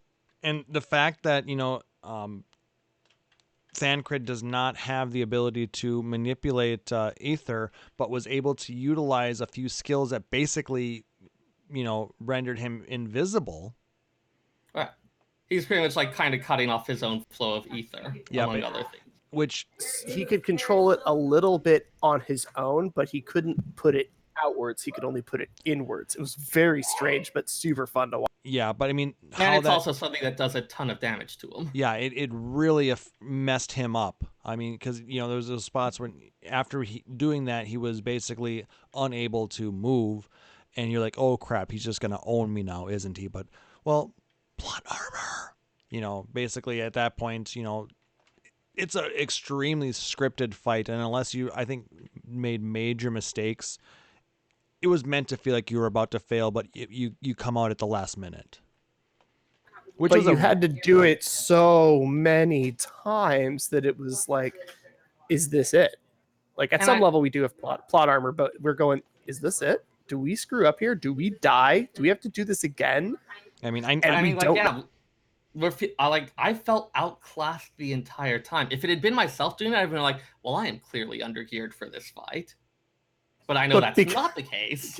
Because we're as Thancreds, we go, well, where's the rest of my skill set? Where's the rest of my toolbox? Yeah, you only get 4 skills to utilize. Maybe 6. I was okay with that insofar as, like, let's say somebody is just notoriously bad at tanking and they're having to do this fight. They're not going to understand how tank skills are balanced and how they work. So it might be a bit of a challenge. So truncating it down to only having a handful of skills to use in a very, very easy to follow loop is enough to give them the experience of and the helplessness, but also not completely making it impossible in the process. I believe that they had simplified it to where you had a couple of combos that you could run through, and then there were a couple of special skills that you would have to utilize every once in a while as well. Didn't they set it up as like the PvP style combo where just like step A, step B, step C, we're all just in one? Keep smashing 1, then keep smashing 2. Easy way to. Which I appreciated that. Again, for people who are not as versed on how to run through the tank rotations. But then they added a couple of extra skills. Getting used to where and when to use those was initially a little tricky, but I finally figured out what they did, and I thought that the way they designed the fight overall was well done, because like I said, we felt outclassed. We felt like we were, bound for failure. We felt that we were right on the edge of, not completing this and having to redo it. But like I said, a lot of people, like I said, it felt like you pull it out right at the end. Mm-hmm. It was well balanced. Our success was measured to the very, very, very last moment, which ended up making it that much more fun. Yeah, because you're like, push button harder, make it go. Yeah. I was definitely pushing the button harder to attack more. And I like at the end, after all the thing, I was like, oh my gosh, is he dead? I thought they killed him at that point. I don't believe that anybody is dead in this game, like ever. I'm just over that. Papa Lima.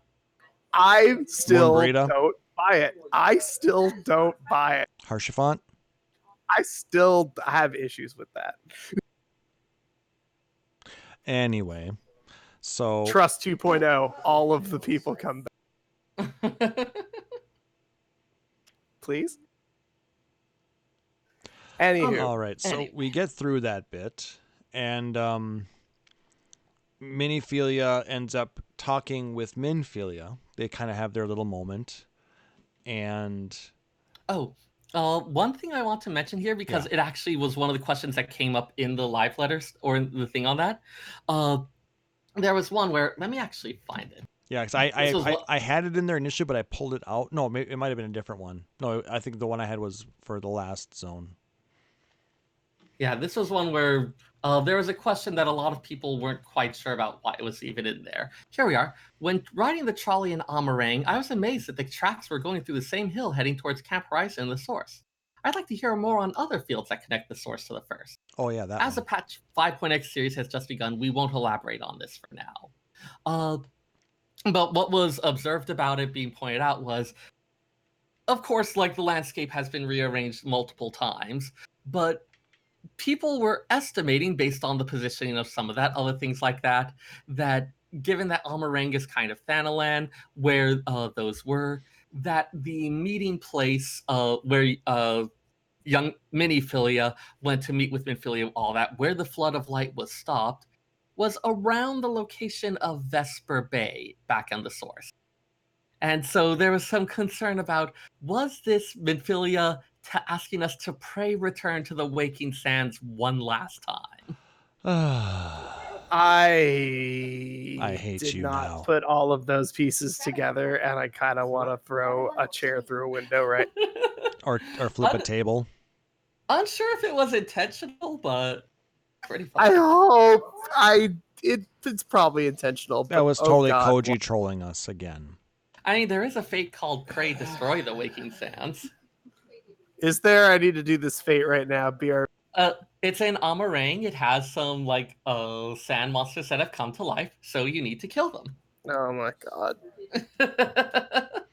Thou payest not my sub. They know.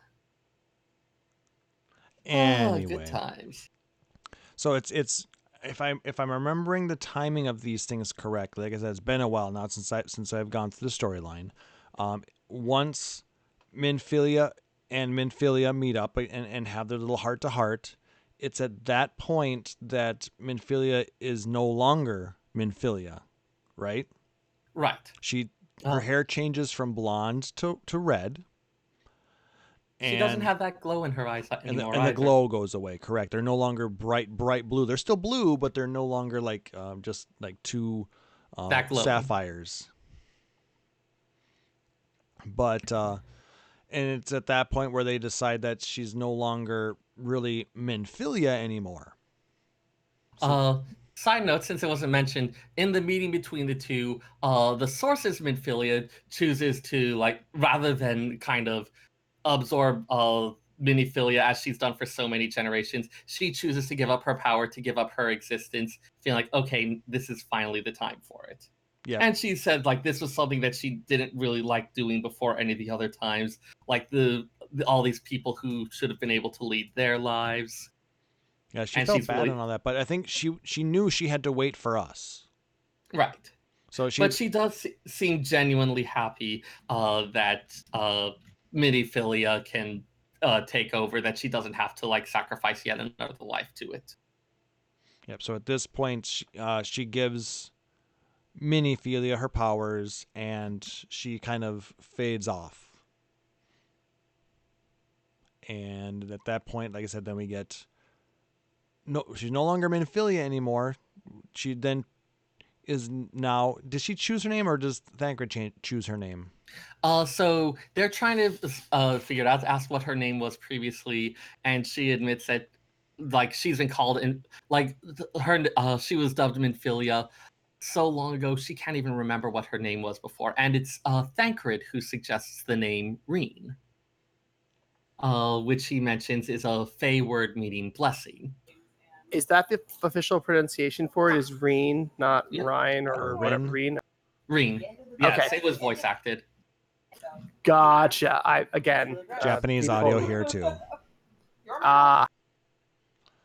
So at this point, Reen can side note, Urianger is more than a little shocked that Thancred was actually listening to any of his lectures. That was a hilarious little bit there for those who paid attention to that. Because since when does Thancred ever listen to anything Urianger says? So at that point, Reen can sense that there's a light warden nearby, and she discovers it's in this little area called Malika's Well. Is that how, or however that's pronounced? Malika. Yeah. The well. Though this big deep pit that we have to go down into, and yeah. It is one of the camera spin, by the way. It was one of the most fun dungeons. Like the actual dungeon itself, I think I mentioned a few weeks ago. Whatever. The bosses were freaking fun, and it is one of the most interesting places that you get to go fight through. The trust reactions on a lot of them are really great, especially the second one, the Talos with a number of extra water buckets. The bucket Talos is super funny. And once you figure out how the trust team-ups work, it becomes a lot more interesting because their dialogue options shift if you have their partner in play at that. Again, I've only run through Holminster Switch with trusts. Yeah, give some of the others a try. You will be pleasantly surprised. I don't know if I'm ever going to level them all the way up because, oh my god, is it painful even now. I mean if they're you're better. I know if you're working on a job anyways, it's not too bad. Like I've been working on Black Mage with them and it's been just fine, honestly. The hardest thing is learning those team ups, because if you have the wrong build, you're going to have a really hard time. If you're playing as a tank, your options change a lot. If you aren't playing as a tank, then you're pretty much set on having Ryan in your party as a DPS because she unlocks about half of Thancred's skill set. Without her, he doesn't do most of his skills. So you need those two, so your other DPS is just whoever you want at that point.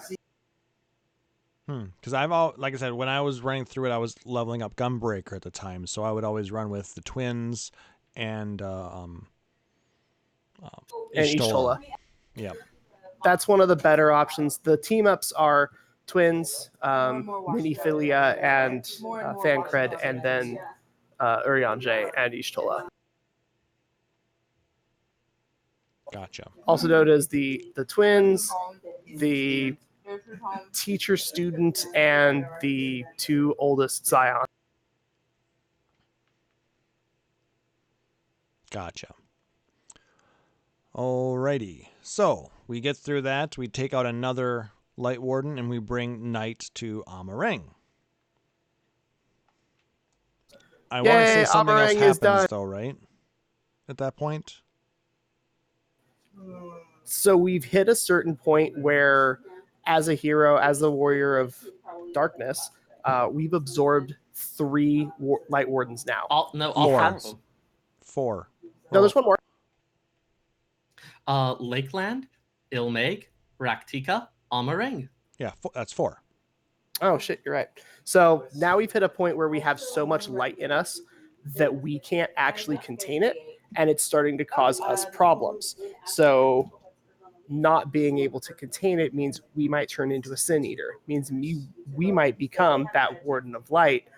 And knowing how powerful we are, and our teammates and friends knowing how powerful we are, what happens if we turn? Can they take us down? Are they strong enough to? They don't know. And at this point, probably not. So they don't have options other than hope to God we don't turn. Yeah.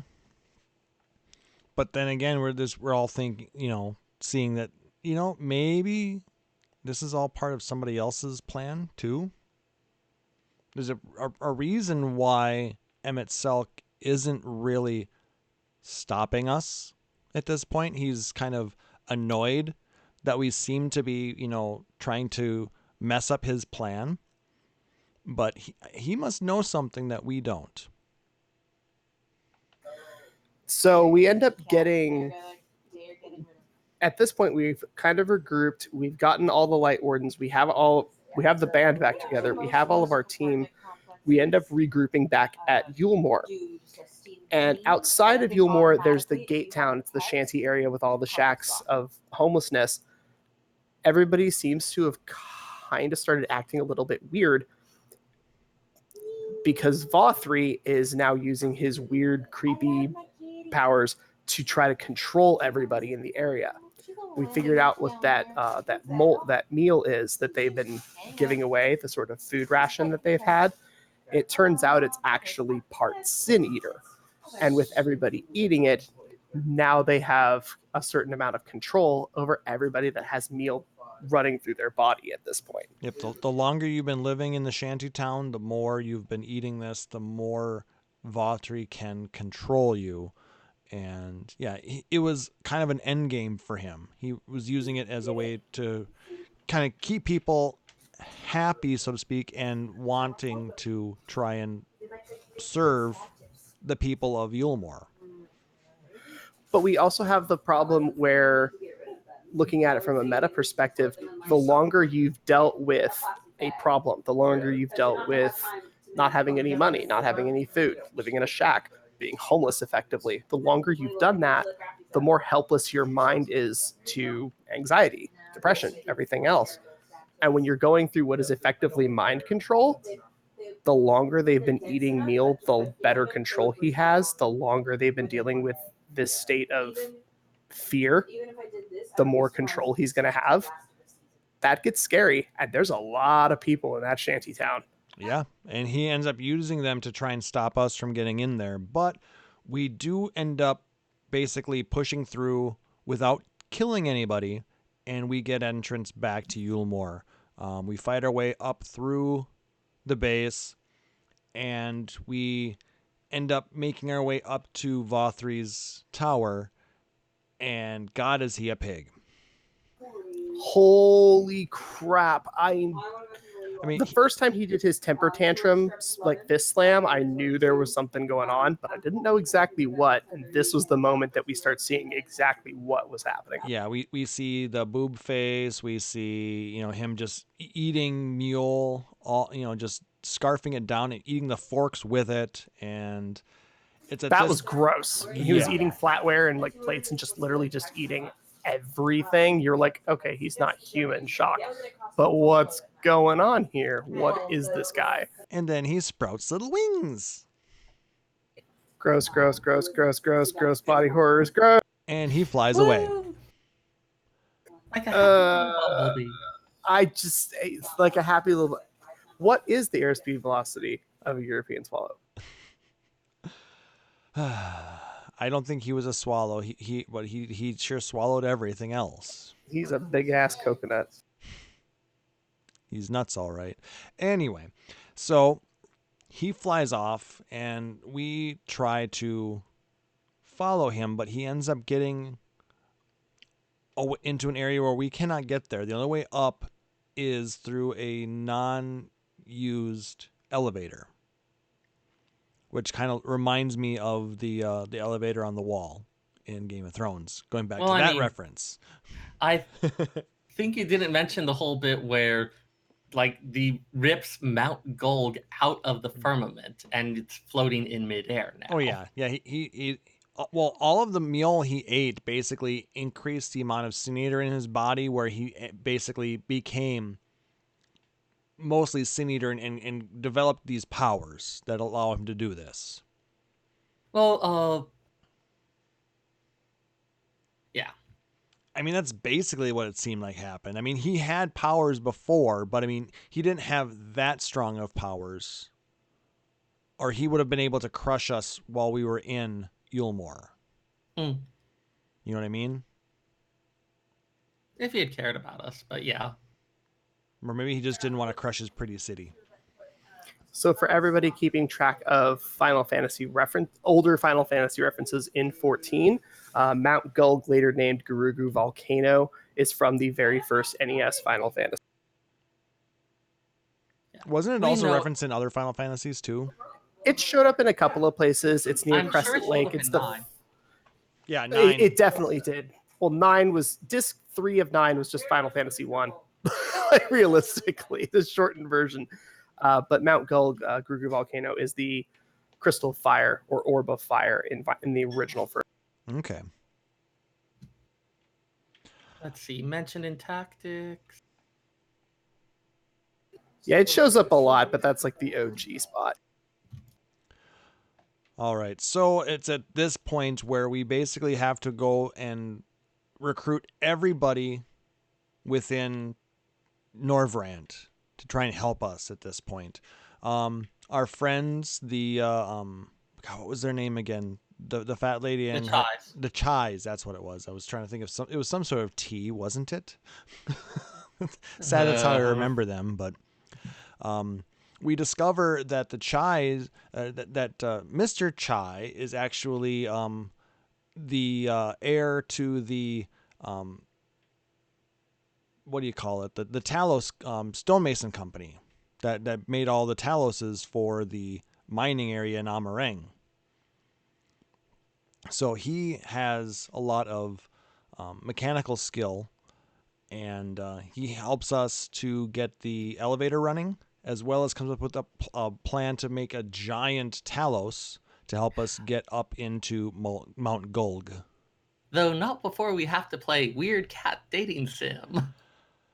Or just the whole bit where you're trying to just encourage him. Yeah. Is that what you're talking about? He's looking at you, you're picking responses, you're trying to get the relationship values up high enough, except instead of a date, you're convincing him to build a giant robot. That was basically, it was basically just a Square Enix dating sim of trying to encourage the Chai to build the robot. It was so strange, but it was a lot. Yeah, he was really insecure, wasn't he? Yeah.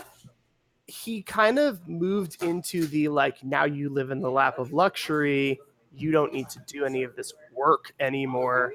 And he got sort of addicted to it, and he really started enjoying it. Like, oh, I don't have to do anything. I just get to be a rich guy now. This is kind of cool. His wife made all the choices, though. Even in Gilmore, his wife kind of wore the pants in that relationship. I mean, she even tells you, it's like, oh, hey, type who tends to get this kind of way. Encourage him in this. Like, she knows what's going on here. Yeah. Julia Chai is, like, my favorite NPC from this. I hated her until, like, this moment where you realize, like, oh, no, they're not just complete dicks. They're just stupid and trying to survive, but they're actually really good people at heart. I mean, I knew that the moment I was like, she liked Alphino's painting. She did. And when he was literally just like a complete novice, but that was a cute scene. And the fact that the whole dress up bit that we talked about as well. But it's that, like I said, at that point we get the entirety of Norvrant together to put this together. We bring the people from Rak'Tika with their stones. We use those as little miniature hearts throughout the body of the Talos. Kind of cool. That was kind of a neat little bit. You know, all the stones from the people who had passed are their memory is going to be used to fuel the Talos. The actual stone mining skills of the folks from Amarang. Yeah. The dwarves. We got to do one of the. This is a trope that I fell in love with in storytelling, and it's so stupid, and I don't care. It's you meet a lot of people in little short stories in bursts, and then you get together. Closer to, and everybody brings something, and it's the thing you're not expecting or you didn't think about, and people that have never interacted before are now literally side by side doing something incredibly cool. It has been it was one of my favorite scenes in this particular little chapter, because I played the game over the course of a couple days. This was the day that I was like, I am doing this quest line until it is done, because this is so incredibly cool to watch. Yep. I mean, everybody was brought into it. I want to say even the Fae folk were brought in. Kaluja, Crystarium, Amarang, everybody comes in and does cool stuff. It was super fun to watch. The Fae actually don't show up quite at this point. There is some concern about whether they will be able to remain focused on the task. Yeah, but I mean, but they do make an appearance. Oh, they show up later. Fae is still not super happy about you not calling on them. Yeah, which that's so good. That whole bit is hilarious. But how else could they ever truly deny their lovely sapling? So we work together with the entirety of the first, and we build this giant Talos. And also, side note, when he was asking, "Who are you people?" Is there anyone who didn't pick the artist Alphano and his assistants? I totally picked that. That's what Nick Nar is saying in the chat. Yeah, that is the correct answer. If you can make Alphano uncomfortable, you make Alphano uncomfortable. It's also one of those, like, you just did this incredible thing. Who are you? And you just turn, well, no one of consequence, and then just walk off like a badass. Yeah, I think that's what the I did, answer you want to actually. go for. Yeah. No, I like that one because then also Julia's like, see, honey, I told you. It was so fun. All right, so we make our way up there. The Mount Gulg dungeon was actually pretty fun. It starts out with we're climbing up the Talos's arm, fighting through Sin Eaters. We eventually make it into Mount Gulg. It gets very white, very bright, very blocky at first, but then turns into very almost Roman-like architecture. A lot of pillars, a lot of stuff like that. And yeah, lots of blinding white and gold. Valkyrie is not exactly the most tasteful person. No, he's pretty gaudy. But this dungeon was set up to transition Yes. and be like, you're starting at this thing's hand and literally walking up an entire robot into this floating mountain in the sky. What did you guys think of the giant... The cube, Sorry, go ahead. the cube, like the little cubes, the thing, it had this really cool assimilation feel to it. Like you have this beautiful, almost heavenly type thing. So having those elements of like all the featureless white cubes, the little block pattern type thing, it helped give it this feeling of wrongness, that this is something that's kind of forcing itself upon the world. Yep. So what did you guys think of the Rubik's Cube boss? I enjoyed it. I thought it was a neat mechanic. It took me a little bit to figure it out. But yeah, I thought it was a very interestingly done. Like I said, it's something that we hadn't seen before. I'm trying to remember what the last boss on this one was. Was it all it was the one that it makes copies of itself? Yeah, it's been harrying us throughout the thing. And at the end, yeah, it makes copies of itself. Some of them, one of them has a little halo things in that it's going to do some extra moves. Yep, and it kind of plays follow the leader, Simon says. Ish. Yeah, they go and you have to go around. Yep, I thought that it was a pretty well done fight. I had to tank it a couple of times as I was leveling up, so I got to enjoy it a little bit more because I did not pull wall to wall. I will not pull wall to wall. I don't trust my skills that much, but sorry to the people who were running with me. If you wanted to go wall to wall, I made you go slow. Anyway, wall to wall is a strategy. It is not a requirement. That's only if you're confident enough in your tanking ability and your healer's skills. I prefer. I always ask first. Yeah, I will pull wall to wall with a couple of healers that I know that I trust, FC members and the like. Usually if we have a black mage or we have a bard or both. But if I'm in with 3 people on Duty Finder, absolutely not. I will ask first and make sure that's like, hey guys, I'm going to go batshit. Are you guys ready for this? Like I said, I will just stick with pulling a couple groups at a time and you'll deal with it. And that's how you level trusts, man. You go in, you pull a group, you step back, Bancred takes it, and then you just stand there and let everybody else do the work. And then you have to make sure you've got your YouTube videos or whatever you're watching on Netflix or Amazon Prime queued up so you can watch and not die. Oh yeah, for sure. Because it takes a lot longer than half an hour at that point if you're not doing any damage. Yep, it takes, because they will make up the damage that you're not doing up to a certain point.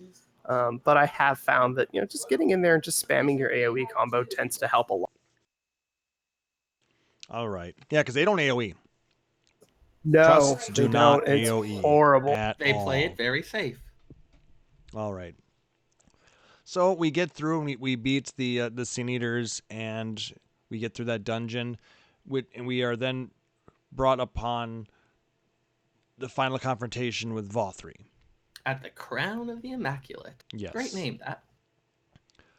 And man, it's still an awkward fight.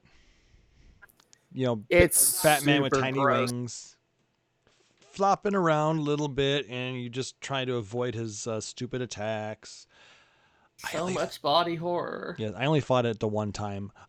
What's nice, though, is once you finally get into the X version, you only have to fight the second half. Yeah, he just comes in the second half, which, again, when he shows up as that's what he thinks of himself as. Yeah. Is this chiseled, glistening, muscular angel, and not the creepy boob face grossness. Yeah, I mean, I think it's not even necessarily about being the chisel, just as like this shining purity type thing. Yeah, it's more about that. I did notice that the temper tantrum fist pounding thing that he does in most of his cutscenes, the actual second form does that as an attack, but it's not in giant Vothri form, and it still looks really uncomfortable and weird. Excellent. All right, so then we fight through and we take him down, and we discover obviously that Vothri is the final Sin Eater or final we had known that and we take in the light and crack. We see that beautiful starry sky again, and then crack, we start to lose it. We were already pushing it like a whole light warden ago, and now all of a sudden we have one more, and it's one that was that powerful to transform themselves, to take over that many Sin Eaters, to create that many Sin Eaters. Mm-hmm. Now what? How strong are we? Can we deal with this? We already didn't know those answers a whole light warden worth of power ago, and now we have a fifth one. Yeah, and I think the answer is we kind of can't. Nope. And definitely not. At this point, we're rejoined by the Crystal Exarch, who is like, haha, this is part of my plan all along. I'm going to steal your light power and take it for my own. Trying to be some sort of big old evil villain type when we know he's just... Yeah, we don't believe a word of it. No. It's like, yeah. This is part of your plan. You want to try and take the Sin Eater's light, and... He wants to take it into the Crystal Tower and get lost again and take the power with him, so it's never to be seen again. But Emmett Selk isn't going to have any of that, and he basically shoots the Crystal Exarch in the back. And is like, no, you're going to be a monster. You're going to be my beautiful monster, and you are going to create havoc, and you are going to finish the destruction of this world for me. And that was his end game all along. He wanted to see just how much we could take, and he knew that we were at our breaking point, and he wants to see us just go ape shit on this world.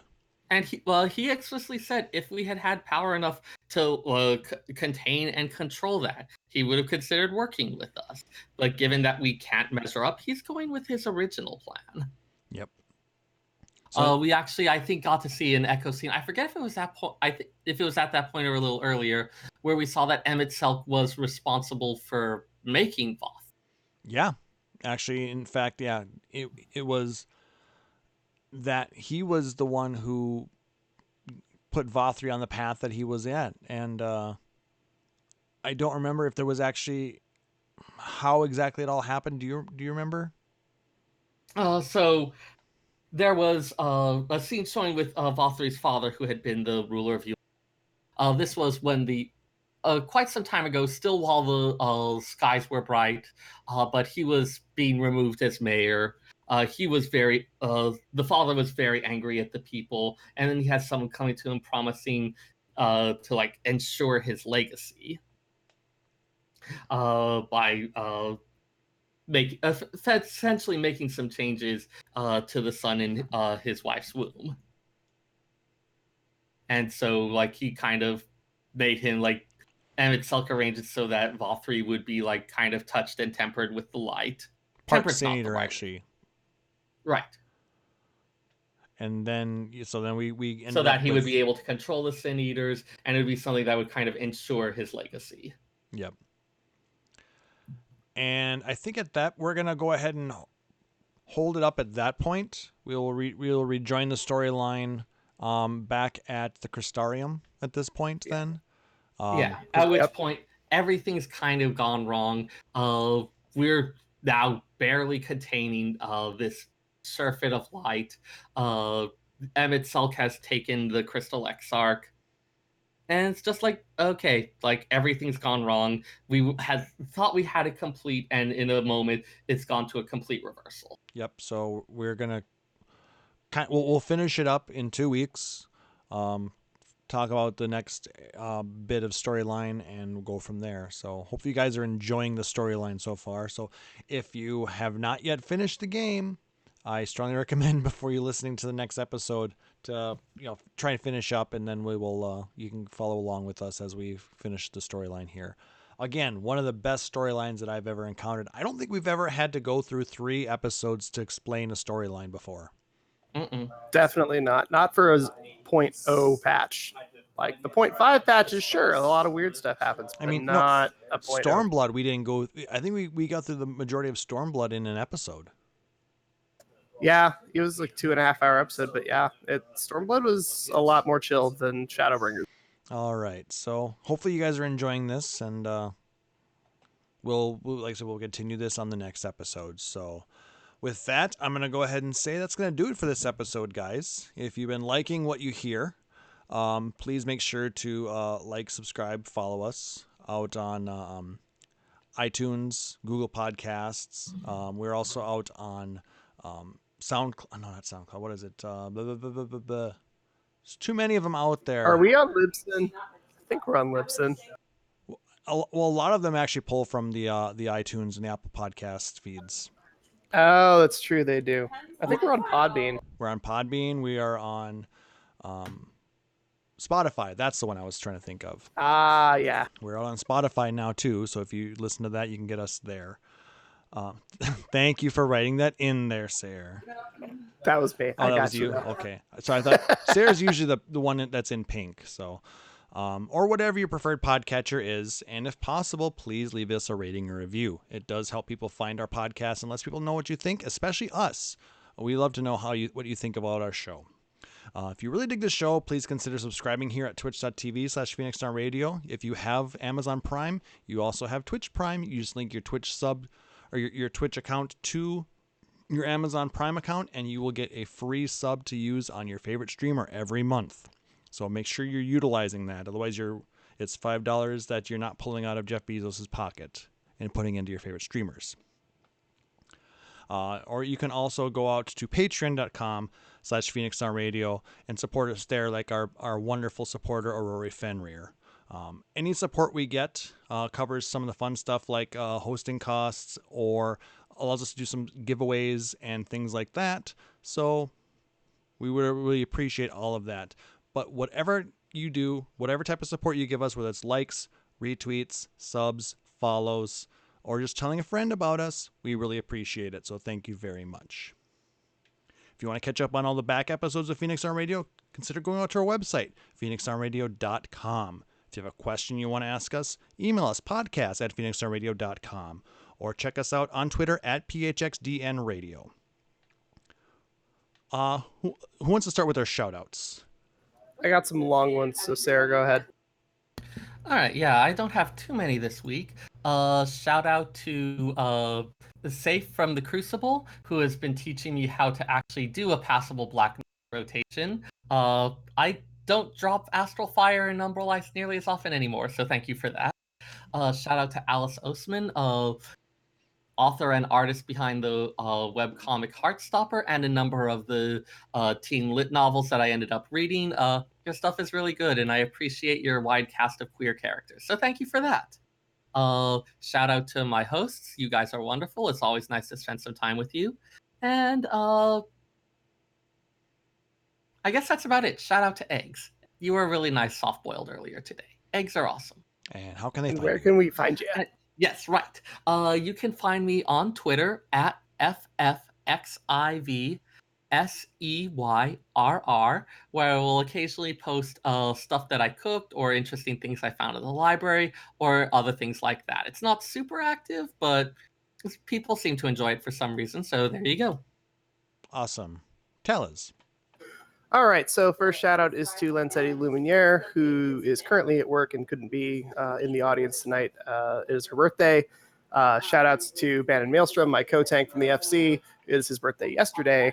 And shout outs to the completely random group of people on Tuesday I met. Yenshua Lightshield, Nico Yazawa, Yanvelis Morristein, and Alaria Sky, who I ended up in a main scenario with. And nobody wanted to do Castrum. Everybody wanted to do Praetorium. So somebody dropped early so that no one else had to take the 30-minute hit. We lost both healers and 2 DPS. Renvalis says, "Hi, Taliz. Love the podcast, man. Please mention this run on there." So it will live in infamy. That happened. I also tweeted it out. You can find me on Twitter at Taliz Marvelous, Taliz Marvelous, and it's most of my Twitter is shit posting about 14 anime or car related shenanigans. Join me. It's a good time. Now, if you can just get an anime car in 14. Oh wait, we have one. Oh wait, I have one. It's great. And my sister cosplays as Cindy, so that makes it even better. Oh my. You can find her at Kurohime13 on Twitter, by the way. All right, everybody's going to go follow that one now.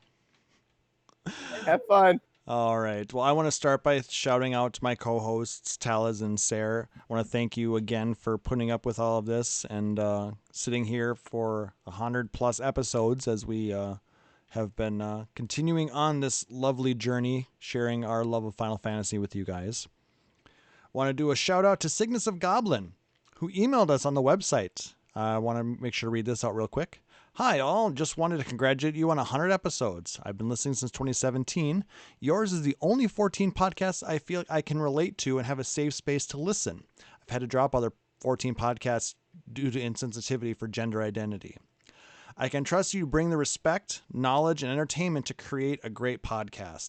I'm so happy for your milestone, and I know you all put in a lot of effort into the show. Keep being awesome. I wish you all the success. Aw. That was an amazing comment I got back from them. So thank you so much for taking the time to write to us. I'm glad you appreciate the show. And I mean, we do. That's what I think one of the hallmarks that we have is we try to be as inclusive as possible with everybody who plays the game. We want it to make sure that this game was created to be accessible to the masses. We want to make sure people can enjoy it to their best. So we try and do our best to include everybody in it when we want to share our love for it. So I'm glad that you guys see that, and thank you so much for that. Aside from that, shout out to my Crossworld Link shells. Shout out to Yelta and Ulf for stopping by at Up Down. Shout out to Nick Nar for coming and driving there, actually, I should say. So I didn't have to. Shout out to not our Luna, but a different Luna from the Crossworld Link shell who showed up. Nice guy named Tim. Had a great time meeting all of you out there. And there's one other. I apologize profusely. I cannot remember your name. I'm sure I'll hear about it later on when you hear this and be like, it was me, you mother. Blah, blah, blah, blah. So anyway, apologies that I can't recall your name right now, but it was a pleasure meeting you as well. So for my co-hosts, and you can also find me at PHXD and _KLAUSS out on Twitter. See, that's how much my brain is working today. Anyway. It's been a long day. It is too much brain to make words work. That too. So anyway, now for my co-hosts, Seyrr Timono, and for Taliz, I am Klauss Nightbringer, wishing everybody a wonderful evening. Thank you again for joining us. Take care. Matane. Phoenix Down Radio is a production of PhoenixDownRadio.com and Illusion Productions. Final Fantasy XIV and Eorzea are trademarks of Square Enix. In-game content for Phoenix Down Radio is the copyright of Square Enix. Opening music for Phoenix Down Radio is provided by Guilty Gear Rock You. Check out the Metal Chocobo theme cover and many other music videos at youtube.com/Guilty Gear Rock You. Closing music for this episode is provided by Guitar Wanker 90. Please check out their full version of Matoya's Cave and other rock video game covers at youtube.com/Guitar Wanker 90. The views and opinions expressed in this episode are those of Phoenix Down Radio and its hosts and do not reflect the views of Square Enix.